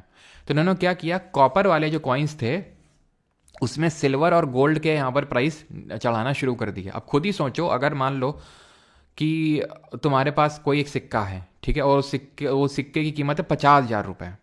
आपके पास सिक्का है, उसकी कीमत है 50,000, तो तुम यही सोचोगे कि यार सिक्का अगर मैं बना लूँ घर में, साला सीधा 50,000 का बेनिफिट होगा। और उस समय क्या था कि मिंटिंग घर में करना उतना कोई डिफिकल्ट बात नहीं थी, क्योंकि हर किसी को पता था कि भाई कॉइन्स कैसे मिंट किए जाते हैं। आज तो ठीक है, गवर्नमेंट ने कुछ सिलेक्टेड जगह में सिलेक्टेड लोगों से मिंटिंग करवा रही है, लेकिन उस टाइम पे ऐसा नहीं था, सबको ऑलमोस्ट पता था। और नहीं भी पता तो लोगों ने सीख लिया। क्यों? क्योंकि इसने ये किया कि कॉपर के कॉइन से बड़े हाई रेट यहाँ पर चपकाने शुरू कर दिए। अब ठीक है, अब तुम सोच रहोगे कि पता मतलब ये तो पता चली जाएगा ना कि कौन सा रूलर ने बनाया है, ऑफिशियल करेंसी कौन सी और कौन से घर में बनाई गई है, इसमें कुछ तो डिस्टिंक्शन होगा। अब ये डिस्टिंक्शन कहाँ से आएगा? क्योंकि उसमें पर्शियन लैंग्वेज लिखी रहती थी, उर्दू लिखी रहती थी, तो उर्दू तो कोई समझ नहीं पाएगा भाई। इंडिया में मोस्टली पॉपुलेशन तो हिंदू थी ना, तो वो तो उर्दू समझ नहीं पाएगी, तो वो कहाँ से पता लगाएगी कि ये जाली करेंसी या फिर फर्जी है कि असली है। तो इसके वजह से भयंकर लेवल पे क्या हो गई, मिंटिंग शुरू हो गई। और अगर भयंकर लेवल पे मिंटिंग शुरू हो जाएगी, तो ऐसे इकोनॉमिक्स पढ़ी तो नहीं है, लेकिन फिर भी आप ये गेस कर सकते हैं कि इन्फ्लेशन आ जाएगा। अब कैसे आ जाएगा, नहीं तो फिर हम अगला चैप्टर जो है, अगला जो है इकोनॉमिक्स ही शुरू करेंगे इसके बाद, तो वहाँ पर देखेंगे। अब खुद सोचो कि आपके पास अभी, मान लेते हैं आपके पास यार 10,000 रुपये हैं आपके पास, आप बड़े सिलेक्टेड तरीके से खर्च करोगे उसको कि भाई यार थोड़ा सा ये, थोड़ा सा मतलब किसी का नेटफ्लिक्स का सब्सक्रिप्शन ले लिया, थोड़ा उसको कुछ दिला दिया ताकि वो खुश हो जाए थोड़ा सा, है जब तक कि मेरा सिलेक्शन नहीं हो रहा, थोड़ा सा अपना सेविंग बचा लिया आपने। लेकिन सोचो मैं 10 जाएगी तो मैं दे दूँ, तुम मतलब प्रिंट कर करके घर घर में ही 10,000 का वो 10 लाख बना लो, तुम क्या करोगे? तुरंत मार्केट में जाओगे, उसको घुमाने ले जाओगे, उसको आईफोन दिलाओगे, खुद के लिए आईफोन लोगे। तो इससे क्या होगा भाई, प्रोडक्शन तो उतना हो नहीं रहा है, तो फिर चीज़ों के दाम बहुत ज़्यादा बढ़ जाएंगे। तो ये भी फेल हो गया टोकन करेंसी भी इसका, जिसमें इसने ब्रॉन्ज या फिर कॉपर का क्या किया, कॉपर में इसने जो जीतल था, टंका तो सस्पेंड कर दिया इसने, और वही जीतल में प्रिंट करना शुरू कर दिया, तो ये भी फेल हो गया इसका। ठीक है, और ये सारी चीज़ें जो उस समय के कंटेम्प्रेरी राइटर हैं, जैसे कि इब्ने बतूता जो इसके टाइम पे आया था, जो मोरक्को से आया था, उसने अपनी किताब रिहला में लिखा। ठीक है, रिहला में ज़ियाउद्दीन बरानी, ये लिखा इन्होंने तारीख़ फ़िरोज़ शाही और तारीख़ जहानदारी। इसमें इन्होंने बताया, ज़ियाउद्दीन बरानी ने, ठीक है, किसको किसको मतलब है अपने फ्रेंड को यार, और किसको पता नहीं क्या सोच लेते हो तुम लोग। ठीक है, ज़ियाउद्दीन बरानी ने क्या लिखा इसमें, ज़ियाउद्दीन बरानी ने लिखा इसमें कि मोहम्मद बिन तुगलक, जो मोहम्मद बिन तुगलक है, ये इतना पगलैट था कि इसने जो स्लेव्स थे, जो स्लेव काइंड ऑफ, जैसे एक वाइन डिस्टिलर है, शराब परोसता है, अजीज़ खुमार नाम था उसका, एक बार्बर है जिसका नाम फिरोज़ हज़म था, एक कुक था मंका तब्बाक, 2 गार्डनर थे लाढ़ा और पीरा, इनको हाई एडमिनिस्ट्रेटिव पोजीशंस पे अपॉइंट करके रखा हुआ, इतना बड़ा पगलैट है ये। ठीक है, तो ये बात किसने बोली थी? ये बात बोली थी ज़ियाउद्दीन बरानी ने, कि भाई इसने हाई एडमिनिस्ट्रेटिव पोस्ट पर अपॉइंट कर दिया इसको, और ये काफ़ी मूर्खता वाला काम है। और ये भी ध्यान रखिएगा कि जैसे इसने जहाँ पना वाली सिटी बिल्ड करी, ये अब कौन सी होगी? चौथी। पहली याद आए राय पिथौड़ा तोमर, सिरी अलाउद्दीन खिलजी, तुगलकाबाद ये गयासुद्दीन तुगलक, जहाँ पना मोहम्मद बिन तुगलक। और मोहम्मद बिन तुगलक के टाइम पे ही ध्यान रखिएगा ये बेगमपुरी मॉस्क बनाया गया था, बेगमपुरी मॉस्क। ठीक है, आगे बढ़ते हैं। तो अब आते हैं फिरोज शाह तुगलक पे। 1351 से लेकर 1388 एडी के बीच में इसका रूल रहा। ठीक है, फिजिक्स पढ़ाइए सर। अच्छा, फिजिक्स भी पढ़ाएंगे, सब कुछ पढ़ाया जाएगा। फिजिक्स बचा है, इकोनॉमिक्स, दो बड़े छोटे छोटे सब्जेक्ट हैं, और एक स्ट्रैटेजिक है, और सबसे छोटा सब्जेक्ट है, बहुत छोटा, वो है हमारा एनवायरनमेंट एंड इकोलॉजी। ठीक है, तो यानी हमारे बड़े बड़े सब्जेक्ट तो अब खत्म ही हो गए, पॉलिटी, ज्योग्राफी, हिस्ट्री भी खत्म ही हो रहा है, केमिस्ट्री, बायो। फिरोज शाह तुगलक भी आते हैं। फिरोज शाह तुगलक कौन था? मोहम्मद बिन तुगलक का बेटा। गयासुद्दीन तुगलक का तो बेटा था मोहम्मद बिन तुगलक, लेकिन मोहम्मद बिन तुगलक कोई बेटा नहीं था। ठीक है, क्योंकि वो बहुत ही इधर उधर करने में लगा रहा, बेचारे को टाइम मिला नहीं, तो फिर कोई उसका ऐसा संतान था नहीं। तो फिरोज शाह तुगलक आता है अभी, जो उसका कजिन था। Firoz Shah Tughlaq was the cousin of whom? Mohammad bin Tughlaq. तो द सोल्जर्स वर, इसने क्या किया कि अब were not in paid in cash, जो कैश में पे करता था अलाउद्दीन, तो वो ख़त्म किया, और असाइनमेंट में पे, वही जो सेम पार्ट इकता में होता था थोड़ा बहुत, वही किया इसने। लैंड रेवेन्यू ऑफ विलेजेस को वजेहा बोला जाता था, यानी कि रेवेन्यू निकाल के लाओ, उसी से हम तुम्हें पे करेंगे, वो वजेहा बोला जाता था। जजिया, इसको अलग से लगाना शुरू किया। जजिया लग रहा था, लेकिन जैसे खराज के साथ जोड़ दिया, ज़कात, ठीक है, या खराज के साथ जोड़ देते थे यूजुअली, लेकिन अब क्या किया इसने, जजिया को अलग से लेवी करना शुरू किया। इसने 4 तरह के टैक्स लगाए जो कि कुरान में मेंशन थे, क्योंकि कुरान में जो टैक्स थे, कुरान और शरिया में, उसको इसने फॉलो करना शुरू किया, क्योंकि मोहम्मद बिन तुगलक जो इससे पहले आया था, इसका कज़िन, उसने मेरिटोक्रेसी बना के रखी थी कि भाई जिसमें मेरिट होगी वो आएगा ऊपर पोस्ट तक। तो इससे जो इस्लामिस्ट नोबेल्स थे इसके मोहम्मद बिन तुगलक के कोर्ट में, वो चिढ़ गए थे कि भाई हिंदू, मतलब क्योंकि अब मेरिटोक्रेसी के बेसिस में तो ऑब्वियस बात है हिंदू आएंगे ऊपर, हिंदू भी आएंगे। तो इससे जो इस्लामिस्ट नोबेल्स थे वो चिढ़ गए थे, तो उनको खुश करने के लिए फिरोज शाह तुगलक ने, और मंदी तो चली रही थी, जो MBT करके गया था, रायता फैला के गया था, उसको समेटने का काम किया FST ने। कोई ऐसा बहुत इसने एक्सपेंशन नहीं किया, रायता जो फैला था उसको समेटने का काम किया। तो खराज लगाया, खराज 1/10 ऑफ द प्रोड्यूस, वही जो लैंड जो 50% ले रहा था, हाफ ले रहा था कौन? हमारा अलाउद्दीन। तो अब इसने कम कर दिया, क्योंकि एग्रीकल्चरिस्ट जो थे वो भी नाराज थे मोहम्मद बिन तुगलक से। एक तो टैक्स लगा दिया था दोआब रीजन में, प्लस इसने एक अच्छा काम करना शुरू किया था, और वो काम ये था कि इसने सोंधर और तक्कावी लोन देना शुरू किया। सोना रख के तुम लोन ले लो, ठीक है, एग्रीकल्चर के लिए, और तकावी लोन देता था कि भाई तुम नई नए फर्टिलाइज़र लेके आओ, नई टेक्नोलॉजी लेके आओ, तो ये सब लोन वगैरह देने का काम शुरू किया इसने। लेकिन ये सारी चीज़ें मतलब जब तक होती, पहली बात तो इसने इसमें जो भी अपॉइंट करके रखे थे ऑफिसर को कि भाई तुम लोन दोगे, जाके वो लोन का पैसा लेके भाग गए। ठीक है, मोहम्मद बिन तुगलक मतलब बेचारा जो भी करने जाता था सब फेल हो जाता था, क्योंकि ये इसने क्या था, एडमिनिस्ट्रेशन पे तो था अच्छा खासा, ठीक है, बुद्धि तो थी, लेकिन बुद्धि के लिए इम्प्लीमेंट करने वाले भी अच्छे खासे चाहिए, तो वो नहीं थे इसके पास। ठीक है, तो एक तो लोन का लेके पैसा भाग गए, और जो लोन यहाँ पे दिया गया थोड़ा बहुत, तो वो किसानों ने अपना यूज़ कर लिया, और उस लोन को वापस एफएसटी ने लिया नहीं, क्योंकि उसको पता था अगर ये लेंगे तो और ज़्यादा दिक्कत बढ़ जाएगी। तो इसने एक तो टैक्स वैक्स कम कर दिया इसने काफ़ी ज़्यादा, जिससे बस खाना पीना चलता रहे सल्तनत का, और ज़्यादा इसने टैक्स लेवी नहीं किया। 2% टैक्स प्रॉपर्टी पर लगाया। ज़कात, ज़कात आई अगेन रिपीट, ये मुस्लिम्स पे लगाया जाने वाला टैक्स है, नॉन मुस्लिम्स पे लगाया जाने वाला टैक्स है। जजिया कम होता था अगर कहीं पे जैसे कि वॉर पे गए, ठीक है, और वहाँ पे जो भी बूटी कैप्चर कर, वॉर में कौन जाता था, ठीक है, हर वॉर में तो जाएगा नहीं एफएसटी, छोटे छोटे जो वॉर हैं उसमें जो छोटे छोटे रूलर्स हैं एफएसटी के अंडर में, वो जाएंगे, जो भी बूटी कैप्चर करके लाएंगे। बूटी का मतलब जो भी, समझ रहे हैं हम, जैसे जो भी सोना वगैरह और पैसा वगैरह जो भी, तो उसका 1/5 जो है देना पड़ेगा रूलर को। ठीक है, he repaired number of canals and impose हके शर्ब। हके शर्ब क्या है?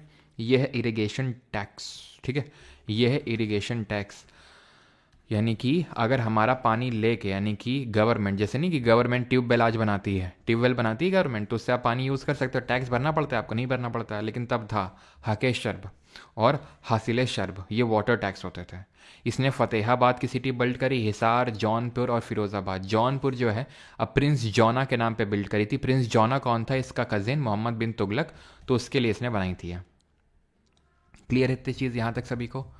और ही was the first Sultan in India who started the work of translation of Hindu religious text into the Persian language. जिसने कि जो हिंदू रिलीजियस टेक्स्ट थे, यानी संस्कृत में जो कंपोज थे, उनको पर्शियन में कन्वर्ट करवाने का काम एफएसटी ने ही किया था। और एफएसटी ने he built the 5th storey of Qutub Minar. कल हमने देखा था कि 5 इसमें स्टोरे हैं आपके कुतुब मीनार में, तो उसमें जो 5वां वाला है वो इसने जो है बिल्ड करवाया था। ठीक, clear? He also established a hospital eight Delhi, जिसको दारुल शिफा बोला गया। ठीक है, गवर्नमेंट हॉस्पिटल था, सबके फ्री इलाज कर दिया था इसने। और न्यू डिपार्टमेंट इसने सेटअप किया था, दीवाने खैरात। अच्छा, इसी तरह हमारा जो एमबीटी था, इसने एग्रीकल्चर के लिए एक नया डिपार्टमेंट सेटअप किया था, ताकि एग्रीकल्चर अच्छा हो सके, ठीक है, और लोगों को लोन दिए जा सके। इसलिए इसने दीवाने को ही करके एक department, which was an agriculture department, इसको सेटअप किया एमबीटी ने। क्योंकि जैसे मैंने बताया, लास्ट के जब इसके ईयर्स थे 1351 में, तो इसकी डेथ ही हो गई थी। तो लास्ट के जो ईयर्स थे उसमें इसने एग्रीकल्चर पे फोकस किया था कि भाई एग्रीकल्चर बढ़ेगा तो हमें रेवेन्यू भी प्राप्त होगा। लेकिन जब तक वो ऑब्जर्व करता तो 1391 में वो डेथ हो चुकी थी। तो दीवाने को ही एग्रीकल्चर डिपार्टमेंट इसी ने सेटअप किया था। लेकिन जो दीवाने खैरात है, खैरात का मतलब आप जानते ही हैं, जो चीज़ डोनेशन में दी जाती है, तो वो डोनेशन में जो मैरिज ऑफ पुअर गर्ल्स, वो दिया इसने एफएसटी ने। खाने जहाँ मकबूल इसका प्राइम मिनिस्टर था, ठीक है, यानी कि वजीर था। और इक्ता सिस्टम मेड हेरिडिटरी, तो इसने इक्ता को हेरिडिटरी बना दिया था। आई थिंक हमने पीछे भी देखा था। इक्ता को हेरिडिटरी बना देना एक सबसे बड़ी भूल थी इसकी, क्योंकि आप खुद सोचो, इक्ता हेरिडिटरी बन गया मतलब जैसे कि तुमको यहाँ का इक्ता मिल गया राजस्थान का, ठीक है, और तुम कहीं का भी इक्ता मिल गया, तो तुम हो अभी इक्तेदार, उसके मुक्ति या वाली हो। उसके बाद तुम्हारा बेटा, उसके बाद तुम्हारा बेटा। अभी जब अलाउ इल्तुतमिश लेके आया था तो कोई हेरिडिटरी नहीं था। अब हेरिडिटरी का मतलब हो गया अब तुम यहीं रहोगे और यहाँ ही रहोगे हमेशा, और तुम्हारे बेटे, उसके बेटे, उसके बेटे, इस तरह से। और ठीक है, लेकिन पहले क्या होता था कि जैसे तुम्हें कोई बेकार इक्ता मिल रखा है, बंजर ज़मीन का इक्ता मिल रखा है, तो तुमको उतना तो ज़्यादा कमाई होगी नहीं उससे। लेकिन अगर तुम अच्छा परफॉर्म करोगे तो तुमको अच्छे जगह की ज़मीन, जैसे कि मान लो यूपी बिहार की ज़मीन तुमको दे दी जाएगी अगर तुम अच्छा काम करोगे। तो मतलब एक इंसेंटिव रहता था, तो वो इंसेंटिव जा चुका था। प्लस जो बच्चे आ रहे हैं वो अब रूलर के लिए थोड़ी ना वो लॉयल रहेंगे, और वो अपने धीरे धीरे अपनी पावर को वहाँ कंसोलिडेट कर लेंगे, और क्या हो जाएगा, और वो वहाँ पे हमेशा गड़ जाएंगे, और वो क्या करेंगे, विद्रोह करेंगे फिर। और वही हुआ, आगे चल के विद्रोह करने लगे। आज जो आईएएस आईपीएस सब ये भेजे जाते हैं, क्या उनको टिकने दिया जाता है एक जगह? ट्रांसफ़र होते रहते हैं। बेचारे जब तक वो समझते हैं कि यहाँ की प्रॉब्लम्स क्या हैं, क्या क्या प्रॉब्लम्स हैं, उनका रेजोल्यूशन क्या हो सकता है, तब तक उनका ट्रांसफ़र हो जाता है। तो बेचारे आईएएस भी सोचते हैं कि क्या ही करना, बस यहाँ पे शांति से अपना आराम से बैठ के निकल लो, बस कुछ गलत ना हो पाए हमारे वो उनका वही मेन एम होता है कि हमारे रूल में, मतलब जब हम हैं आईएएस यहाँ पे, ठीक है, डीएम वगैरह, एसडीएम वगैरह, तो बस कुछ ऐसा ना हो कि बस हमारी वो हो, ठीक है, कि हम पे मतलब कुछ आ जाए, नेता कुछ कहें, बस आराम से यहाँ पे निकल लेना है। काम वाम का तो कोई सोचता ही नहीं है। क्यों सोचे भाई, अब जब तक वो सोचेगा तब तक तुम उसका प्रमोशन कर दोगे कहीं पे, है कि नहीं। तो तैमूर का इन्वेजन हुआ था 1398 में, और उस समय मोहम्मद शाह तुगलक, फिरोज शाह तुगलक जा चुके थे। अब इसके बाद यहाँ पे फिर से रायता फैलना शुरू हुआ। तैमूर ने अब आक्रमण किया। तैमूर ये मंगोल था, he was a Mongoloid. Changez Khan आया था किसके टाइम पे, वो एक्चुअल में इन्वेड नहीं किया था, वो लौट गया था, ठीक है, क्योंकि उसको साइंस नहीं मिल रहे थे यहाँ पर अटैक करने के लिए इल्तुतमिश के टाइम पे। लेकिन ये आया तैमूर। इसका ये मानना था कि यहाँ पर जो दिल्ली सल्तनत में मुस्लिम रूलर बैठे हैं, ये सही को हिंदुओं की कड़ाई नहीं कर रहे हैं, हिंदुओं की। तो ये मेन कन्वर्जन के पर्पज से आया तैमूर, ठीक है, हिंदूज टेम्पल को डिस्ट्रॉय करने और कन्वर्जन के लिए। तो यहाँ पर उस समय मोहम्मद शाह तुगलक बैठा हुआ था, मैं, ठीक है, मोहम्मद बिन तुगलक, सबसे पहले घियासुद्दीन तुगलक आया, देन मोहम्मद बिन तुगलक आया, देन फिरोज शाह तुगलक आया। अब इसके बाद कोई प्रोमिनेंट रूलर नहीं आया तुगलक डायनेस्टी में, ठीक है, क्योंकि तैमूर का इन्वेजन हुआ 1398 में, ठीक है, 1388 से लेकर आप ये मान लो कि 1398 तक ऐसे ही रूलर्स रहे थे जो हमें पढ़ने नहीं है। तो मोहम्मद शाह तुगलक के टाइम पे तैमूर का आक्रमण होता है, ये ध्यान रखना। और इसके बाद तैमूर ने अपने ही एक मिलिट्री कमांडर को, जिसका नाम था खिज्र खान, उसको मुल्तान का रूलर डिक्लेयर करके, अपॉइंट करके वो चला गया, ठीक है। खिज्र खान डिफीटेड सुल्तान दौलत Khan and occupied Delhi and founded Syed dynasty. तो इसने दौलत खान को हराया और सैयद डायनेस्टी की स्थापना करी। ये सैयद जो सैयद थे, अभी तक हम जितने भी देख रहे थे, स्लेव वाले, खिलजी वाले या तुगलक वाले, ये सब तुर्क अफगान्स थे, प्योर अफगान्स नहीं थे, मेन ये तुर्क ओरिजिन के थे। ये था मंगोलॉइड ओरिजिन का, हम बोल सकते हैं सैयद, जो सैयद डायनेस्टी वाले, क्योंकि ये हम देख रहे हैं कि तैमूर के साथ आ रहे हैं यहाँ। खिज्र खान आया और इसने टाइटल लिया रायते आला का। 1414 से लेके 1421 तक। देन आया मुबारक शाह, देन मोहम्मद शाह, देन आलम शाह। इनके बारे में बिल्कुल आपको याद करने की ज़रूरत नहीं है, बिल्कुल भी, ना तो इनका नाम और ना ही इनका टाइम पीरियड। बस ये ध्यान रखना कि सैयद डायनेस्टी 1414 से लेके 1414 से लेके 1451 तक रहती है बस। और फाउंडर था खिज्र खान, और इस फाउंडर खिज्र खान को याहया बिन सिरहिंदी ने अपनी किताब तारीख़ मुबारक शाही में ये बोला था कि ये प्रॉफिट मोहम्मद का डिसेंडेंट है, बिकॉज उन्हीं की एक रिलेटिव या फिर उन्हीं की बेटी से शादी करी खिज्र खान ने, तो इसलिए प्रॉफिट मोहम्मद का ही डिसेंडेंट है सैयद, जो डायनेस्टी का फाउंडर है खिज्र खान। सैयद डायनेस्टी में इसके अलावा हमें और कुछ याद करने की ज़रूरत नहीं, बिकॉज जितने भी रूलर आए सब बेकार। आलम शाह सबसे बेकार रूलर था, और इसको मार के यहाँ बहलोल लोधी डायनेस्टी की फाउंडेशन या फिर नींव रखता है, ठीक है। ये लोधी डायनेस्टी की नींव रखता है कौन, बहलोल लोधी, ठीक है, बहलोल लोधी। यहाँ तक किसी कोई डाउट तो नहीं है, एक बार कंफर्म करेंगे फिर हम आगे बढ़ते हैं। यहाँ तक किसी कोई डाउट हो, क्योंकि लोधी जो डायनेस्टी हमारी सबसे आखिरी डायनेस्टी है।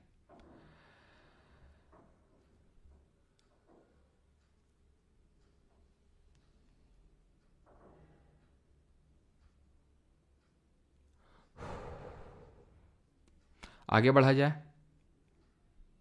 सर। फिजिक्स भी करेंगे। नो सर, मैं औरंगाबाद से हूँ, मेरी गर्लफ्रेंड रानापुर से थी, मैं क्या करूँ भाई। आज बहुत समराइज कर देंगे दीप्तेश एक बात।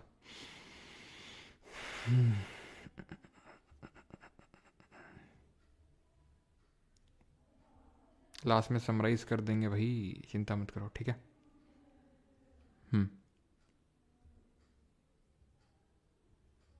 चलो तो आगे बढ़ते हैं। अब आते हैं बहलोल लोधी पे, लोधी डायनेस्टी पे। तो 1489 से लेके 1451 है आपको यहाँ पर, ठीक है। 1451 से लेके 1526 तक इनका रूल रहा। तो 1451 से लेके 88 तक बहलोल लोधी यहाँ पे रूल किया, ठीक है। और एक सेकेंड, कुलह दरन के नाम से इनको जाना जाता था, ठीक है। देवर नोन एज कुलह दरन्स, देवर नोन एज कुल्हदरन। कुल्हदरन का मतलब होता है, कुल्ह का मतलब होता है ऐसे टोपी जो होती है, शार्प पॉइंटेड टोपी होती है, उसको कुल्ह बोलते हैं, ठीक है। तो कुल्ह शार्प टोपी लगाते थे सैयद वाले, तो इनको कुल्हदरन के नाम से जाना जाता है, ठीक है। बहलोल लोधी पहला रूलर था देन आता है सिकंदर लोदी, इसके बारे में सच कुछ नहीं पढ़ना है, इसने बस लास्ट जो सैयद डायनेस्टी का रूलर था आलम शाह उसको हराया था, ठीक। देन आती है इसने क्या किया, कैपिटल शिफ्ट किया। पहले तो आगरा सिटी को बिल्ड किया इसने और कैपिटल शिफ्ट कर ली फ्रॉम दिल्ली टू आगरा। इसने एक नई यूनिट शुरू करी मेजरमेंट की, गज़े सिकंदरी अपने नाम पे। अब अगर आपको याद हो तो अलाउद्दीन खिलजी ने कौन सी शुरू करी थी, बिस्वा और बीघा, जो आज भी चलती है कई जगहों में, जैसे हमारे यहाँ पर भी आज बिस्वा और बीघा ही चलती है, ठीक है। आगे बढ़े। ही was the poet and compose, तो ये एक पोएट भी था और इसने कंपोज किया था जो भी पोएम्स उनको गुलरुखी बोला जाता है। जितनी भी पोएम्स हैं उन सब के कॉम्पोजिशन को गुलरुखी के नाम से जाना जाता है, ठीक है। एंड एक और यहाँ पर अगर कभी पूछ ले कि आगरा को कब बिल्ड किया गया था, कब स्टैब्लिश किया गया था, तो 1504 में 1504 में आगरा को फाउंड किया गया था सुल्तान सिकंदर लोदी के द्वारा। He gave orders to build मौत की मस्जिद, ठीक है। ये मोती मस्जिद नहीं है, मोती मस्जिद आएगा जब हम मुगल्स के बारे में पढ़ेंगे। ये है मौत की मस्जिद, ये है मौत की मस्जिद जो डबल डोम आर्किटेक्चर में है। ये एक डोम बना हुआ है, ये एक डोम बना हुआ है। तो अगर पूछ ले कभी कि डबल डोम आर्किटेक्चर किसने बनवाया, तो लोदी डायनेस्टी वालों ने बनवाया, ठीक। देन आते हैं लोदी डायनेस्टी का आखिरी ruler and that is Ibrahim Lodi. 1517 से 1526 तक रूल रहा इसका। इसने फर्स्ट बैटल ऑफ पानीपत लड़ा बाबर के अगेंस्ट में और वो हार गया। और यहां से आता है कौन अब, बाबर। क्या आपको नहीं लगता है कि अगर कैपिटल शिफ्ट कर लेता मोहम्मद बिन तुगलक या फिर उस टाइम पे हो जाती दौलताबाद, तो इतनी आसानी से बाबर अटैक ना कर पाता यहाँ पे, ठीक है। वो हम आगे भी देखेंगे कि जब यहाँ पर इनमें मुगल्स के टाइम पे भी इन्वेजन्स हुए, नादिर शाह ने इन्वेजन किया, वो भी इसी वजह से कि अगर दौलताबाद अगर कल को कैपिटल होती, क्योंकि दिल्ली को अटैक करना is very very easy, plain land, plain उस पर सिचुएटेड है, ठीक है। तो आराम से उसको कैप्चर किया जा सकता है। और आपकी अगर कैपिटल आपके यहाँ से चली गई तो मतलब आपका किंगडम पूरा गया, ठीक है। खैर, तो ये हम यहीं से मंडे को स्टार्ट लेंगे कि बाबर ने किस तरह से इब्राहिम लोदी को हराया, किस टेक्निक का यूज़ किया इसने, जिसको हम बोलते हैं तुगलमा, एक टेक्निक होती है, उस टेक्निक का यूज़ किया बाबर ने और घेर लिया चारों तरफ से इब्राहिम लोदी को। This to be continued from Monday. क्या कल क्लास नहीं होगी? बिल्कुल होगी, लेकिन कल विजयनगर एम्पायर और हम देख रहे होंगे बहमानी किंगडम, जो कि बहुत ज़्यादा इंपॉर्टेंट है। भर भर के क्वेश्चन आते हैं विजयनगर से खासकर, ठीक है। और कल बहुत सारे टेम्पल्स के बारे में भी हम पढ़ेंगे, ठीक। अब यहाँ पर ख़त्म नहीं हुआ, सेंट्रल एडमिनिस्ट्रेशन समझ लेते हैं, जो कल मैंने आपको बताया था कि हम डिपार्टमेंट वगैरह सब आखिर में कर लेंगे। जैसे दीवान वजारत है तो ये फाइनेंस डिपार्टमेंट होता है आपका। दीवान अर्ज मिलिट्री डिपार्टमेंट होता है जो बलबन ने सेटअप किया। दीवान इंशा डिपार्टमेंट ऑफ करस्पॉन्डेंस, करस्पॉन्डेंस का मतलब अभी देखते हैं, ठीक है। दीवान रिसालत होता है डिपार्टमेंट ऑफ अपील। और दीवान मुस्त खराज होता है डिपार्टमेंट ऑफ एरियर। करेस्पॉन्डेंस का मतलब होता है चिट्ठी चित्रहार, जो भी चिट्ठियाँ वगैरह आ रही हैं उनको कलेक्ट करने का काम होता है, चिट्ठी कलेक्ट करना देना, करेस्पॉन्डेंस बोलते हैं। एरियर का मतलब होता है कि आपका पैसा क्लियरेंस, जैसे कि एरियर वही होता है, जैसे किसी का पैसा क्लियर नहीं हुआ, किसी का पैसा क्लियर करना है, वो सब एरियर में आता है। तो दीवान मुस्त खराज, इसको अलाउद्दीन खिलजी ने इस्टेब्लिश किया था इस डिपार्टमेंट को। बलबन ने दीवान अर्ज को, अलाउद्दीन खिलजी ने दीवान मुस्त खराज को, और दीवाने कोही को तो हम देख चुके हैं मोहम्मद बिन तुगलक ने, ठीक है। दीवाने रियासत, डिपार्टमेंट ऑफ कॉमर्स है ये रियासत, ठीक है।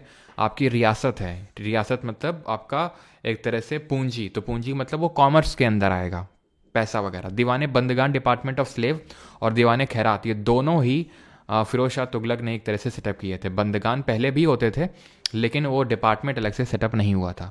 और दीवान इश्तियाक, ये डिपार्टमेंट ऑफ पेंशन स्टैब्लिश किया गया था। जहाँ पर मैंने आपको नहीं बताया है डिपार्टमेंट के बारे में, मतलब ये है कि वो क्लियर नहीं है कि किसने डिपार्टमेंट सेटअप किए हैं, ठीक है। अब यहाँ पे एक चीज़ नोट करना, खासकर अलाउद्दीन खिलजी के टाइम पे हमने देखा किस तरह से उसने यहाँ पर मार्केट डेवलप करके रखी थी और कितना भयंकर पनिशमेंट था। उसके लिए उसने यहाँ पर स्पाइस भी अपॉइंट करके रखे हुए थे। स्पाइस का मतलब है, समझ रहे हैं आप, यानी कि डिटेक्टिव, जासूस, जो जासूसी करेंगे और रूलर को बताएंगे कि भाई सही चीज़ें, सारी चीज़ें सही से हो रही हैं कि नहीं, और अगर नहीं हो रही हैं तो अगेन सीधा मार डाले जाओगे। कौन होते थे ये, कौन होते थे? तो इनको जानते थे मुनैया के नाम से, मुनैया, ठीक है। हमारे गांव में काफ़ी लोगों के नाम जो है मुनैया मुनैया है, ठीक है, मुनैया बोला जाता था उनको। और बरीद, मुनैया और बरीद होते थे स्पाइस, ठीक है। अब आ जाते हैं क्वेश्चंस से पहले, हम पहले तो समराइज़ कर लेते हैं, बिकॉज आप लोगों का डिमांड था कि सर समराइज़ कर दीजिएगा। समराइज़ करते हैं आज जो हमने पढ़ा। लेकिन अगर आपकी परमिशन हो तो थोड़ा पानी ग्रहण कर लेते हैं, देन समराइज करते हैं।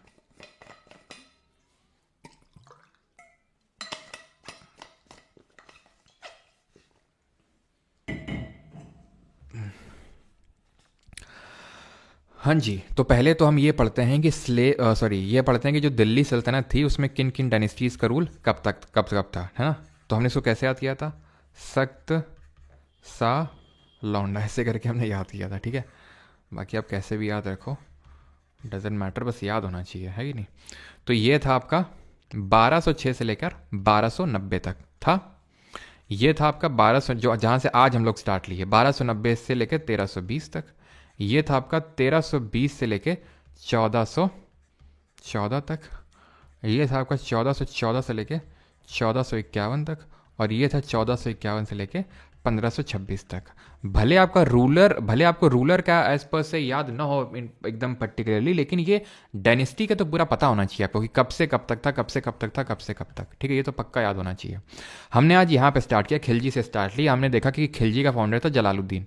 उसने कैकोबाद की हत्या करी, जलालुद्दीन, और हत्या करके थ्रोन पे बैठा 1290 से 96 तक। अलाउद्दीन ने उसकी हत्या कर दी। अलाउद्दीन के बारे में बहुत सारी चीज़ें पढ़ी, ठीक है। अलाउद्दीन आया, उसने मार्केट रिफॉर्म्स लाया, उसने सिटी फोर्ट डेवलप किया। आमिर खुसरो इसके टाइम पे था। मलिक काफूर एक मिलिट्री कमांडर था जिसने डेक्कन में एक्सपेक्टेशन किए। यादव ऑफ देवगिरी को हराया, ककातियाज ऑफ वारंगल को हराया, होयसाल ऑफ हाली बीडू या फिर द्वार समुद्रम को हराया, पांड्या को हराया, और वॉर बूटी हुई ऊपर लेके गया। वो 1000 दिनारी के नाम से इसको जाना जाता है। इनका नाम सिकंदर सैनी है। आमिर खुसरो का तूते हिंद है। अलाउद्दीन ने और क्या किया, इसने सराय आदिल क्लॉथ मार्केट बनाई। इसने 3 मार्केट बनाई, एक तो फूड ग्रेन के लिए जो कौन कंट्रोल कर रहा था, शहनाई मंडी कंट्रोल कर रहा था। क्लॉथ मार्केट है आपकी सराय आदिल है, और बाकी एक हमारा था जहाँ पर स्लेव्स वगैरह बिक वगैरह रहते, कैटल्स वगैरह, ठीक है। अलाउद्दीन के बाद कौन आता है, अलाउद्दीन के बाद एक्चुअली मेजर कोई नहीं आता है। मलिक काफूर क्या करता है, मलिक काफूर थ्रोन पे तो नहीं बैठता है, वो जो ये ओमर था, ठीक है, शहाबुद्दीन ओमर, उसको बिठा देता है। लेकिन उस समय बिल्कुल भी याद करने की ज़रूरत नहीं है आपको, सिर्फ जलालुद्दीन अलाउद्दीन के बारे में याद रखेंगे। शहाबुद्दीन ओमर आया, देन मुबारक शाह आया, देन खुसरो खान आया। याद करने की ज़रूरत नहीं है आपको, वो तो स्टोरी लिंक करने के लिए मैंने आपको बताया कि मलिक काफूर ने शहाबुद्दीन ओमर को बिठाया, ठीक है। लेकिन मलिक काफूर को मार दिया मुबारक शाह ने, जो अलाउद्दीन का बड़ा बेटा था। देन अलाउद्दीन के छोटे बेटे ने, मुबारक शाह ने अपने छोटे भाई को ओमर को मार दिया। देन मुबारक शाह के उसकी बेगम, ठीक है, सो कॉल्ड बेगम ने, खुसरो खान ने मार दिया। देन खुसरो खान को मार दिया गाजी मलिक ने। वो गाजी मलिक कौन था, गियासुद्दीन तुगलक था। गियासुद्दीन तुगलक कब से कब तक रहा, 1320 से 25 तक। उसको किसने मार दिया, मोहम्मद, माना जाता है, वैसे तो पक्का नहीं है कि मारा कि नहीं, मोहम्मद बिन तुगलक उसका बेटा था। मोहम्मद बिन तुगलक वाइजेस्ट फूल जानते हैं क्यों, कैपिटल शिफ्ट करी दिल्ली तो दौलताबाद या Devagiri, failed. Token currency failed. Qarachil Khurasan expedition failed. Agriculture reforms failed, ठीक है। और इसने एक एग्रीकल्चर डिपार्टमेंट स्टैब्लिश किया, दीवाने को ही, ठीक। और आगे बढ़ते हैं। देन हमने क्या देखा, मोहम्मद बिन तुगलक के बाद FST है, फिरोज शाह तुगलक। इसने ये पहला रूलर था जिसके टाइम पे संस्कृत के लिटरेचर पर्शियन में कन्वर्ट हुए। इसने एग्रीकल्चर रिफॉर्म्स लेके आया, टैंक्स वगैरह बिल्ड किया। दीवाने बंदगान और डिपार्टमेंट ऑफ स्लेव्स, और दीवाने खैरात डिपार्टमेंट ऑफ डोनेशन, इसको यहाँ पर सेटअप किया। और इसने ही 5वां जो मीनार है वो बनाया, कुतुब मीनार का जो 5वां है, ठीक है, उसको बनवाया। देन जो महमूद शाह तुगलक है उसके टाइम पे तैमूर का आक्रमण हुआ भारत में 1398 1398 में। ये उसकी वजह से सक्सेसिव मंगोल अटैक की वजह से तुगलक गया। तुगलक की जगह कौन आया, सैयद आया। सैयद का फाउंडर कौन था, खिज्र खान था। यहया बिन सिरहिंदी इसको किसका डिसेंडेंट बताते हैं, प्रॉफिट मोहम्मद का, ठीक है, प्रॉफिट मोहम्मद का डिसेंडेंट बताते हैं यहया बिन सिरहिंदी, और फाउंडर था ये। और इनके बारे में कुछ याद नहीं रखना एक्सेप्ट कि 14 से 51 तक डायनेस्टी चली। उसके बाद आ जाता है बहलोल लोदी, सिकंदर लोदी, इब्राहिम लोदी। सिकंदर लोदी ने आगरा बनाया 1504 में, कैपिटल भी शिफ्ट कर लिया वहीं पे, और इसने गज़े सिकंदरी निकाला, और गुलरुखी यहाँ पर उसने बनाया, गुलरुखी। और इसने साथ ही साथ और क्या काम किया था, इसने एक और काम किया था सिकंदर लोदी ने, एंड दैट काम किया था इसने क्या, सिकंदर लोदी ने, कि सिकंदर सैनी वो, और हाँ, डबल डोम आर्किटेक्चर बनाए थे इसने, ठीक है। डबल डोम आर्किटेक्चर इसके टाइम पे बने थे, जैसे कि मौत की मस्जिद इसके टाइम पे बनी थी। और यहाँ पर ये इब्राहिम लोदी है, बाबर ने इसको हरा दिया था किसमें, फर्स्ट बैटल ऑफ पानीपत में 1526 में जो कि हुआ था। ये है आपकी बेगमपुरी की मॉस्क जो मोहम्मद बिन तुगलक ने बनाई थी। क्लियर। अब हम करेंगे क्वेश्चंस, ठीक है। चलो अब हम क्वेश्चंस करेंगे, ठीक है। तो पहला क्वेश्चन ये रहा आपकी स्क्रीन के सामने। पहले हम कुछ यूपीएससी के क्वेश्चंस करेंगे, उसके बाद करेंगे अपने एसएससी के क्वेश्चंस, ठीक है। ब्लड एंड आयरन पॉलिसी क्या है? पायल सोलंकी जी कल की क्लास में बता चुके हैं, मैं फिर से रिपीट नहीं करूंगा। आज ही क्लास का कुछ है तो पूछिए। Eight which of the following places were diamond mining carried out during the Delhi सल्तनत पीरियड? तो डायमंड कहाँ है इंडिया में पाया जाता है? तो पन्ना में। इस क्वेश्चन को जल्दी से करिए, इसमें 3 स्टेटमेंट दिए हुए हैं, आपको करेक्ट बताना है। ये सिविल सर्विसेज 2021 का क्वेश्चन है।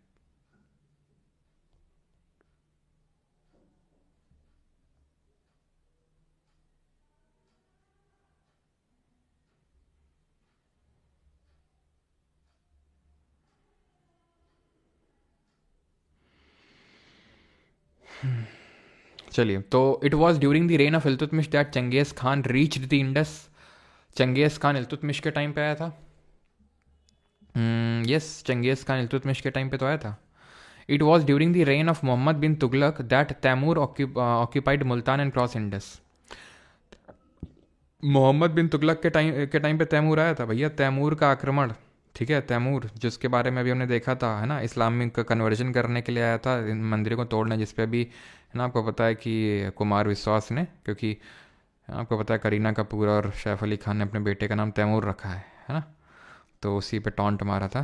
कितने सारे नाम है, तैमूरी नाम रखने को मिला जिसने कि भारत के मंदिरों को तोड़ा, ठीक है, हिंदुओं का वो किया, ठीक है, और काफ़ी सारे हिंदुओं को मरवाया भी, ठीक है, और फोर्सफुल इस्लामिक कन्वर्जन करवाया। तो खैर जो भी हो, लेकिन दूसरा तो बड़ी आसानी से आप एलिमिनेट कर सकते हैं। दूसरा एलिमिनेट किया, बी और डी, यानी 1 और 3 में एक ही सही होता है, एक तो सही है ही। भले सिविल सर्विसेज का है, लेकिन आप क्या नहीं कर पाए इस क्वेश्चन को?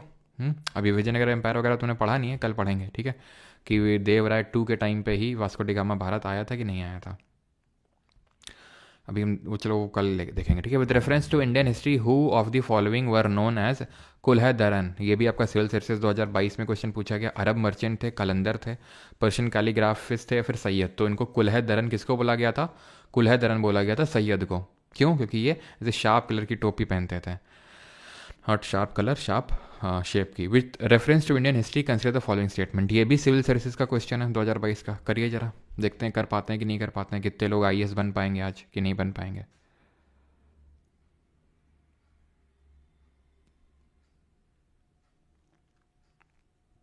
नूर रज़ा, अच्छा चलो उसको एक बार दिखा देंगे, है ना।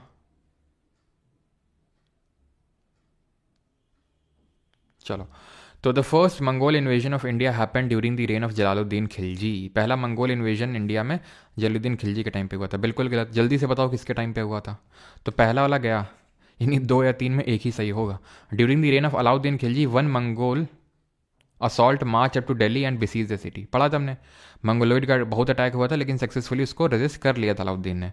MBT temporarily lost portions of north west of his kingdom to Mongol. ऐसा तो हमने कहीं पढ़ा नहीं कि मोहम्मद बिन तुगलक का जो नॉर्थ वेस्टर्न पार्ट है उसको मंगोल ने हड़प लिया था। वो तो मोहम्मद बिन तुगलक और बियॉन्ड जाने का सोच रहा था, तभी तो कुराचिल और खुरासान एक्सपेडिशन, याद है आपको? तो ये गलत होगा, 2 ओनली। तो इल्तुतमिश के टाइम पे पहला हुआ था मंगोल, अगर आपको याद हो, चंगेज खान पहला attack. Who among the following has described the medieval Indian postal system as 2 kinds, the horse post called uluk and the foot post called dawa? इसको किसने यहाँ पर एक्सप्लेन किया है? नहीं नहीं, 3 ओनली नहीं होगा।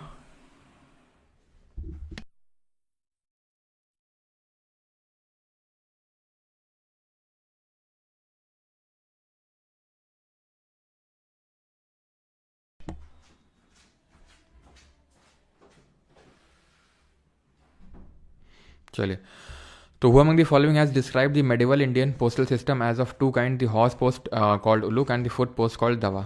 तो किसने किया होगा भाई? दुवर्ते बार वो तो विजयनगर में कल पढ़ेंगे, ठीक है। अलबरूनी भी नहीं, ठीक है, अलबरू भाई ये कहाँ पे आ जाएगा अलबरूनी इस टाइम पे, ठीक है। अलबरूनी तो था हमारा गजनी के टाइम पे, याद है आपको गजनी? और कौन सी किताब लिखी थी इसने अलबरूनी ने? गजनी, महमूद गजनवी के टाइम पे आया था। आंसर होगा इब्ने बतूता, ऑप्शन नंबर सी। अब आते हैं, करते हैं एसएससी क्वेश्चंस, ठीक है। अगर आप यूपीएससी के बना डाले तो ये तो आपके लिए बाएं हाथी खेल है, ठीक है। The period between dash and Indian history is known as the Delhi Sultanate का पीरियड। तो 1206 से लेकर फर्स्ट बैटल ऑफ पानीपत कब हुआ? जैक्स पैरो पारबोसा, तहकीक हिंद, यस। सर जैसे बैच में हर टॉपिक के बाद क्वेश्चन है, एक नोट्स का बुक वैसे ही लॉन्च कर दीजिए after completion of this batch. शशांतु संदलिया।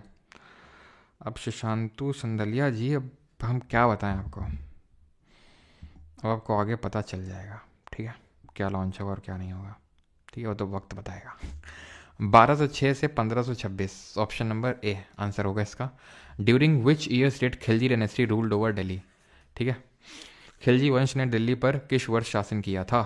तो 1206 से लेकर 1290 तक मामलुक डायनेस्टी, जिसने मामलुक आर्किटेक्चर लाया था, कॉर्बेल डाच टेक्निक याद हो तो आपको, ठीक है।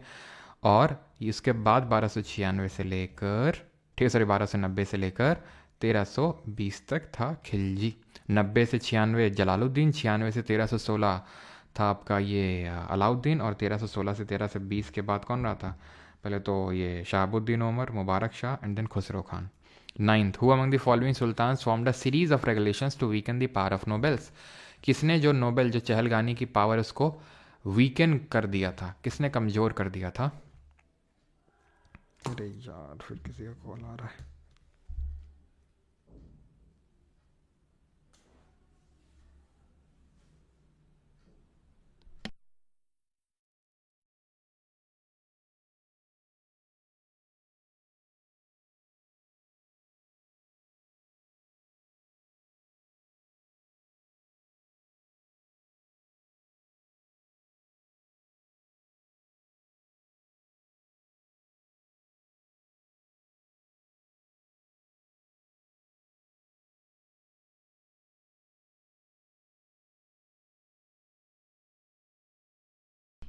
चलो, तो who among the following sultans formed a series of regulation to weaken the power of nobles? Steno 2023।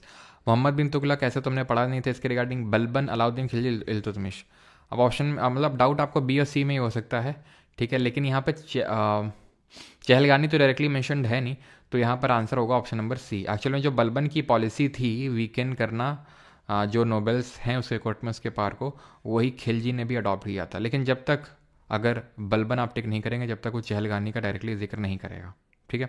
इसने रीस्टोर किया था सबसे पहले क्राउन की पावर को बलबन ने, और उसी को फॉलो किया था अलाउद्दीन खिलजी ने, वीकेंड किया था पावर ऑफ नोबेल्स को। बलबन ने चहलगानी को अबॉलिश किया था। Who among the following classical poet of Sultanate period in India popularized Qawwali, a form of music which derived its name from the Arabic word call? Call का मतलब speak, यानी कि कवाली। कवाली को कॉल वर्ड से यहाँ पर लाया था कौन? आमिर खुसरो, है ना, ऑप्शन नंबर बी। जिन्होंने कौन सी किताब लिखी थी? तुगलकानामा और नू सिफिर। Which of the following sultans of Delhi was appointed as Amir Tuzuk, master of ceremonies? Okay okay okay okay okay, I think मैंने गलती से वहाँ पे मलिक तुजुर लिख दिया था। मलिक तुजुर तो यार कल आएगा, वो बामानी सल्तनत में आमिर तुजुक होगा वो, ठीक है, Aamir Tuzuk, master of ceremonies, Aamir Tuzuk, Aamir Tuzuk, Aamir Tuzuk, ठीक है, Aamir Tuzuk, master of ceremonies, ठीक है। ये पहले से उसने पोस्ट होल्ड करके रखी थी मास्टर। ये मलिक तुजुर तो यार कल आएगा, जो ये टाइटल दिया गया था, हुमायूं शाह ने टाइटल दिया था, कल देखेंगे इसको, ठीक है। तो आमिर ये अलाउद्दीन खिलजी इसका सही आंसर होगा, ठीक है। आमिर तुजुक था ये master of ceremonies. Who was the first to mention the incident of Jauhar in Persian? तो जौहर सबसे पहले किसने मेंशन किया था, और वो भी कहाँ पे? रणथंभौर में 1301 ईस्वी में, और ये आमिर खुसरो ने सबसे पहले मेंशन किया था। ऑप्शन नंबर बी आंसर होगा यहाँ पर, ठीक। आगे बढ़ते हैं और अगला देखते हैं, ठीक। Who among the following was the slave general Alauddin Khilji who led his army in the battle against Ramchandra of Devagiri? तो किसने लीड किया था? मलिक काफूर ने। कब? 1308 में। अलाउद्दीन के टाइम पे क्लॉथ मार्केट को किस नाम से जानते थे? शराय आदिल, मंडी, मुनैया, या फिर शहनाई मंडी? शहनाई मंडी तो ऑफिसर होता था जो मार्केट को कंट्रोल करता था, मुनैया स्पाई होते थे, ठीक है। मंडी तो आपका वही मार्केट हो गया। Sarai Adil. Who was the first sultan of Delhi सल्तनत to start military expedition into South India? South India में सबसे पहले मिलिट्री एक्सपीडिशन किसने स्टार्ट किए थे? तो ये स्टार्ट करने का काम किया था अलाउद्दीन खिलजी ने, जहां पर उसने मलिक काफूर को भेजा था साउथ इंडिया में। Option number B. Who among the following was the founder of Khilji dynasty का फाउंडर कौन है? तो बड़ा आसान है यार, ठीक है, जलालुद्दीन फिरोज़ खिलजी, इसके बाद अलाउद्दीन खिलजी आता है, ठीक है।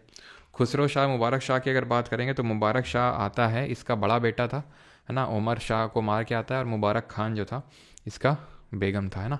विच monument of Khilji dynasty in Delhi was the utilization of red sandstone? तो रेड सैंडस्टोन से कौन सा बना है?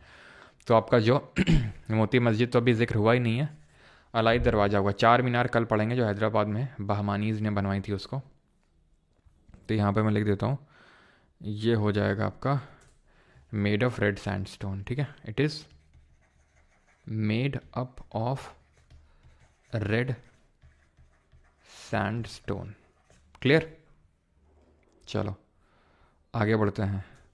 अगला है which officer under Alauddin Khilji was required to maintain a register of merchants to ensure an adequate supply of goods? Register बनाना होता था। मुनैया तो स्पाई थे, बदीर भी जो थे आपके वो भी स्पाई थे, ठीक है। आमिल जो था वो तो एक नोबेल था, ठीक है, नोबेल था, और रेवेन्यू कलेक्ट करने का काम होता था, शहना होता था, ठीक है, जो रजिस्टर मेंटेन करके रखता था, है ना, so that adequate supply of good होती रहे, शहना।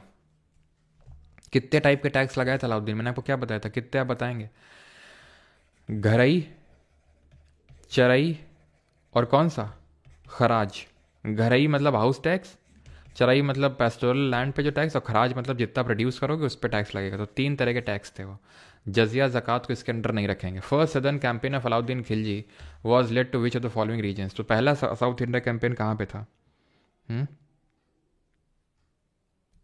क्या आल डबल ए लो ना, मतलब चलो, तो क्या होगा? देवगिरी, ऑप्शन नंबर सी, ठीक है, ऑप्शन नंबर सी यहाँ पर सही आंसर होगा। अगला क्वेश्चन है, एंड दैट इज कि which of the following sultans of Delhi set up officers like बरीद एंड मुनैया? तो बरीद और मुनैया किसने सेटअप किया था? अलाउद्दीन खिलजी ने। ऑप्शन नंबर ए सही आंसर हो जाएगा। कौन है बार बार कॉल कर रहा है? चलो ऑप्शन नंबर ए सही आंसर होगा, अलाउद्दीन खिलजी। आगे बढ़ते हैं। सेवन सिटीज़ मैंने बताया था, एक तो किला राय पिथौरा हो जाएगा, ठीक है, किला राय पिथौरा, ठीक है। दूसरा सिटी ये तो तोमर्स ने सेटअप किया था, ये आपका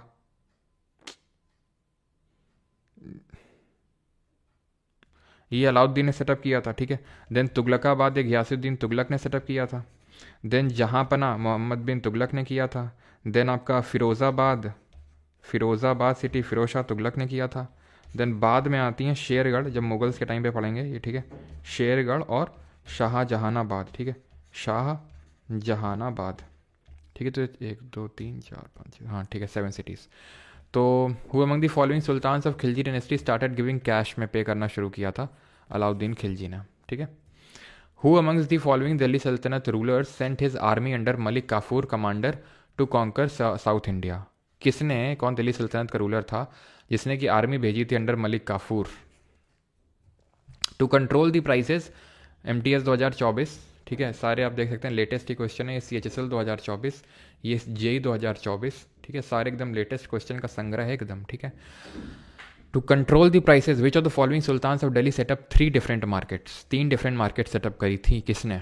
मोहम्मद बिन तुगलक, शमशुद्दीन इल्तुतमिश, अलाउद्दीन खिलजी, फिर गियासुद्दीन बलबन। तो अलाउद्दीन खिलजी ने 3 मार्केट हमने देखा था, एक तो कपड़े के लिए, एक जो ये हॉर्सेज हो गए, मतलब हॉर्सेज हो गए, है ना, कैटल हो गया, स्लेव्स हो गए, और एक था हमारा फूड गेन के लिए। Which of the following sultans of Delhi setup 3 different, again वही सेम चीज़, MTS 2024। Who was the famous Venetian traveller of 13th century who visited Kerala? तो केरला विजिट किया था, ये भी कल में हम पढ़ेंगे, ये आपका मार्को पोलो होगा, वेनिस से आया था। Who built an elegant 2-story ship palace between 2 reservoirs named Jahaz Mahal? तो जहाज महल किसने बनवाया था? सुल्तान मोहम्मद बिन तुगलक, गियासुद्दीन तुगलक, या फिर अलाउद्दीन खिलजी? अलाउद्दीन खिलजी का अगर होता तो हम पढ़ते, गियासुद्दीन तुगलक का भी पढ़ते, मोहम्मद बिन तुगलक का भी पढ़ते, लेकिन इन तीनों में से किसी ने नहीं बनाया, गियासुद्दीन खिलजी ने बनाया। अब आप बोलेंगे सर इस खिलजी के बारे में तो हमने पढ़ा ही नहीं, हमने जलालुद्दीन के बाद अलाउद्दीन पढ़ा, अलाउद्दीन के बाद वो उमर करके पढ़ रहे थे, उमर और मुबारक शाह वगैरह, इसका तो कहीं जिक्र ही नहीं हुआ, क्योंकि ये खिलजी डायनेस्टी से नहीं था। खिलजी डायनेस्टी अगर हम देखें तो 1290 में आई थी और आपका 1320 तक थी, मतलब 14th सेंचुरी। ये भाई साहब ने जो ये जहाज महल बनवाया था वो 15th सेंचुरी की बात है, और ये जो था ये उस समय मालवा वाले जो रीजन हैं वहाँ पे रूल कर रहा था गियासुद्दीन तुगलक, जिसका इससे कोई लेना देना नहीं था, ये वाले जो खिलजी थे उनसे लेना देना नहीं था। ये इंडिपेंडेंटली वहाँ पे रूल कर रहा था मालवा वाले क्षेत्र में, जहाँ पे इसने जहाज महल बनवाया। ये जहाज महल कहाँ पर है? मध्य प्रदेश में। ठीक है, तो घियासुद्दीन ये वाला जो खिलजी है, इसका घियासुद्दीन तुगलक से कोई कनेक्शन नहीं है और ना ही अलाउद्दीन और जलालुद्दीन खिलजी से कोई कनेक्शन है। ठीक है। Who among the following was the successor of Mohammad bin Tughlaq to the throne? तो मोहम्मद बिन तुगलक का सक्सेसर कौन था? तो हमें पता है कि उसका जो कजिन है वो आता है, और उसके कजिन का नाम क्या था? Firoz Shah Tughlaq. Who invaded India during the rule of Tughlaq dynasty? तो तुगलक डायनेस्टी के टाइम पे किसने अटैक किया था? बार बार अटैक किया था, जिसकी वजह से तुगलक डायनेस्टी वीक हो गई थी और फाइनली जो तुगलक डायनेस्टी है वो एकदम सकम्ब कर गई, खत्म हो गई। मोहम्मद गौरी तो बहुत पहले आया। तैमूर का जो आक्रमण हुआ था वो हुआ था इसके टाइम पे। ठीक है, महमूद गजनवी हमें पता है 11वीं सेंचुरी एडी के स्टार्ट में आया था। चंगेज खान इल्तुतमिश के टाइम का है ये। Who amongst the following raised the banner of revolt against Nasiruddin Khusro? Nasiruddin Khusro के अगेंस्ट जो है किसने यहाँ पर रेज कर दिया था, जिसको हम खुसरो खान के नाम से भी जानते हैं? तो खुसरो खान के नाम से भी जानते हैं, तो किसने मार दिया था इसको? गाजी मलिक ने, गयासुद्दीन तुगलक। ये वही है बेगम मुबारक शाह की। ठीक है, तो खुसरो खान को मार डाला किसने? गयासुद्दीन तुगलक या फिर गाजी मलिक ने। Who among the following appointed Aziz Khummar a wine distiller to high administrative post? याद है आपको जियाउद्दीन बरानी, एमबीटी? क्या दिक्कत है सज्जन को, क्या तकलीफ है सज्जन को? तो एमबीटी ने अपॉइंट किया था, जिसको जियाउद्दीन बरानी ने अपनी किताब में बताया था तारीख़ फ़िरोज़ शाही में। तारीख़ फ़िरोज़ शाही है। ठीक है, तारीख़ मुबारक शाही किसने लिखी है? याहया बिन सिरहिंदी ने, जिसमें उसने खिज़्र खान को प्रॉफिट मोहम्मद के डिसेंडेंट बताया। जियाउद्दीन बरानी रोट हिज क्रॉनिकलर, जो हमने देखा तारीख़ फ़िरोज़ शाही और जहानदारी। तारीख़ फ़िरोज़ शाही लिखी और जहानदारी लिखी किसने? जियाउद्दीन बरानी ने। तो जो पहला क्रॉनिकल लिखा वो 1356 में और दूसरा 2 साल बाद उसने लिखा, 2 years later, option number C. ठीक है, CGL 2022। Who among the following Morocco का traveller came to the during the reign of MBT? MBT के टाइम पे कौन आया था? अब्दुल रज़ाक अल मसूदी, सुलेमान अल तजीरी या फिर इब्न बतूता? बगल में जूता, ऑप्शन नंबर डी आंसर हो जाएगा। ठीक, मोरक्को से आया था। ये आपको क्रोनोलॉजिकल ऑर्डर में लगाना है। 2 क्वेश्चन और करेंगे, उसके बाद आपका होमवर्क होगा। ठीक है, करिए जरा जल्दी से, ऑर्डर में लगाना है आपको। ठीक है, तो हमें पता है यार, पहले तो गाजी मलिक आया था, 1320 से 1325 तक रहा था। देन उसके बाद मोहम्मद बिन तुगलक आया था, देन फिरोज शाह तुगलक, यानी ऑप्शन नंबर सी यहाँ पर सही आंसर होगा। ठीक है, who amongst the following sultan shifted his capital from Delhi to Daulatabad या फिर देवगिरी? किसने शिफ्ट करी थी? तो ये था हमारा वाइजेस्ट फूल, मोहम्मद बिन तुगलक। ठीक है, जिसने कि कौन सा एक नया डिपार्टमेंट स्टैब्लिश किया था, जरा बताएंगे? बेगमपुरी का जो मकबरा है was built during the, Begumpuri mosque है कहाँ पे? ये आपका दिल्ली में ही पड़ता है, दिल्ली में। During the reign of which of the following rulers of the Delhi सल्तनत? तो मोहम्मद तुगलक, बहलोल लोदी, फिरोज शाह तुगलक या फिर सिकंदर लोदी? तो सिकंदर लोदी का तो सिर्फ हमने डबल डोम आर्किटेक्चर पढ़ा था, गुलरुखी पढ़ा था, और जो सिकंदर वो क्या बोलते हैं उसको, सिकंदर गज एक यूनिट शुरू करी थी। फिरोज शाह तुगलक दीवाने बंदगान दीवाने खैरात, आंसर होगा मोहम्मद तुगलक के टाइम पे इसको बनाया गया था। टू प्रमोट एग्रीकल्चर तुगलक ने कौन सा बनाया था डिपार्टमेंट? अभी मैंने पूछा भी था, सीजीएल 2024 और सीपीओ 2024 और एमटीएस 2024 तीनों में पूछा गया ही है। दीवाने आमिर कोही, दीवाने कोही एग्रीकल्चर डिपार्टमेंट। ठीक है, पहला सुल्तान कौन था? जेई में क्वेश्चन पूछा गया जिसने संस्कृत से पर्शियन में कन्वर्जन करवाया। बड़ा आसान क्वेश्चन है, किसने? एफएसटी ने, ऑप्शन नंबर सी। खत्म, अब सारे आप कर लेंगे, ये भी कर लेंगे, ये भी कर लेंगे। ठीक है,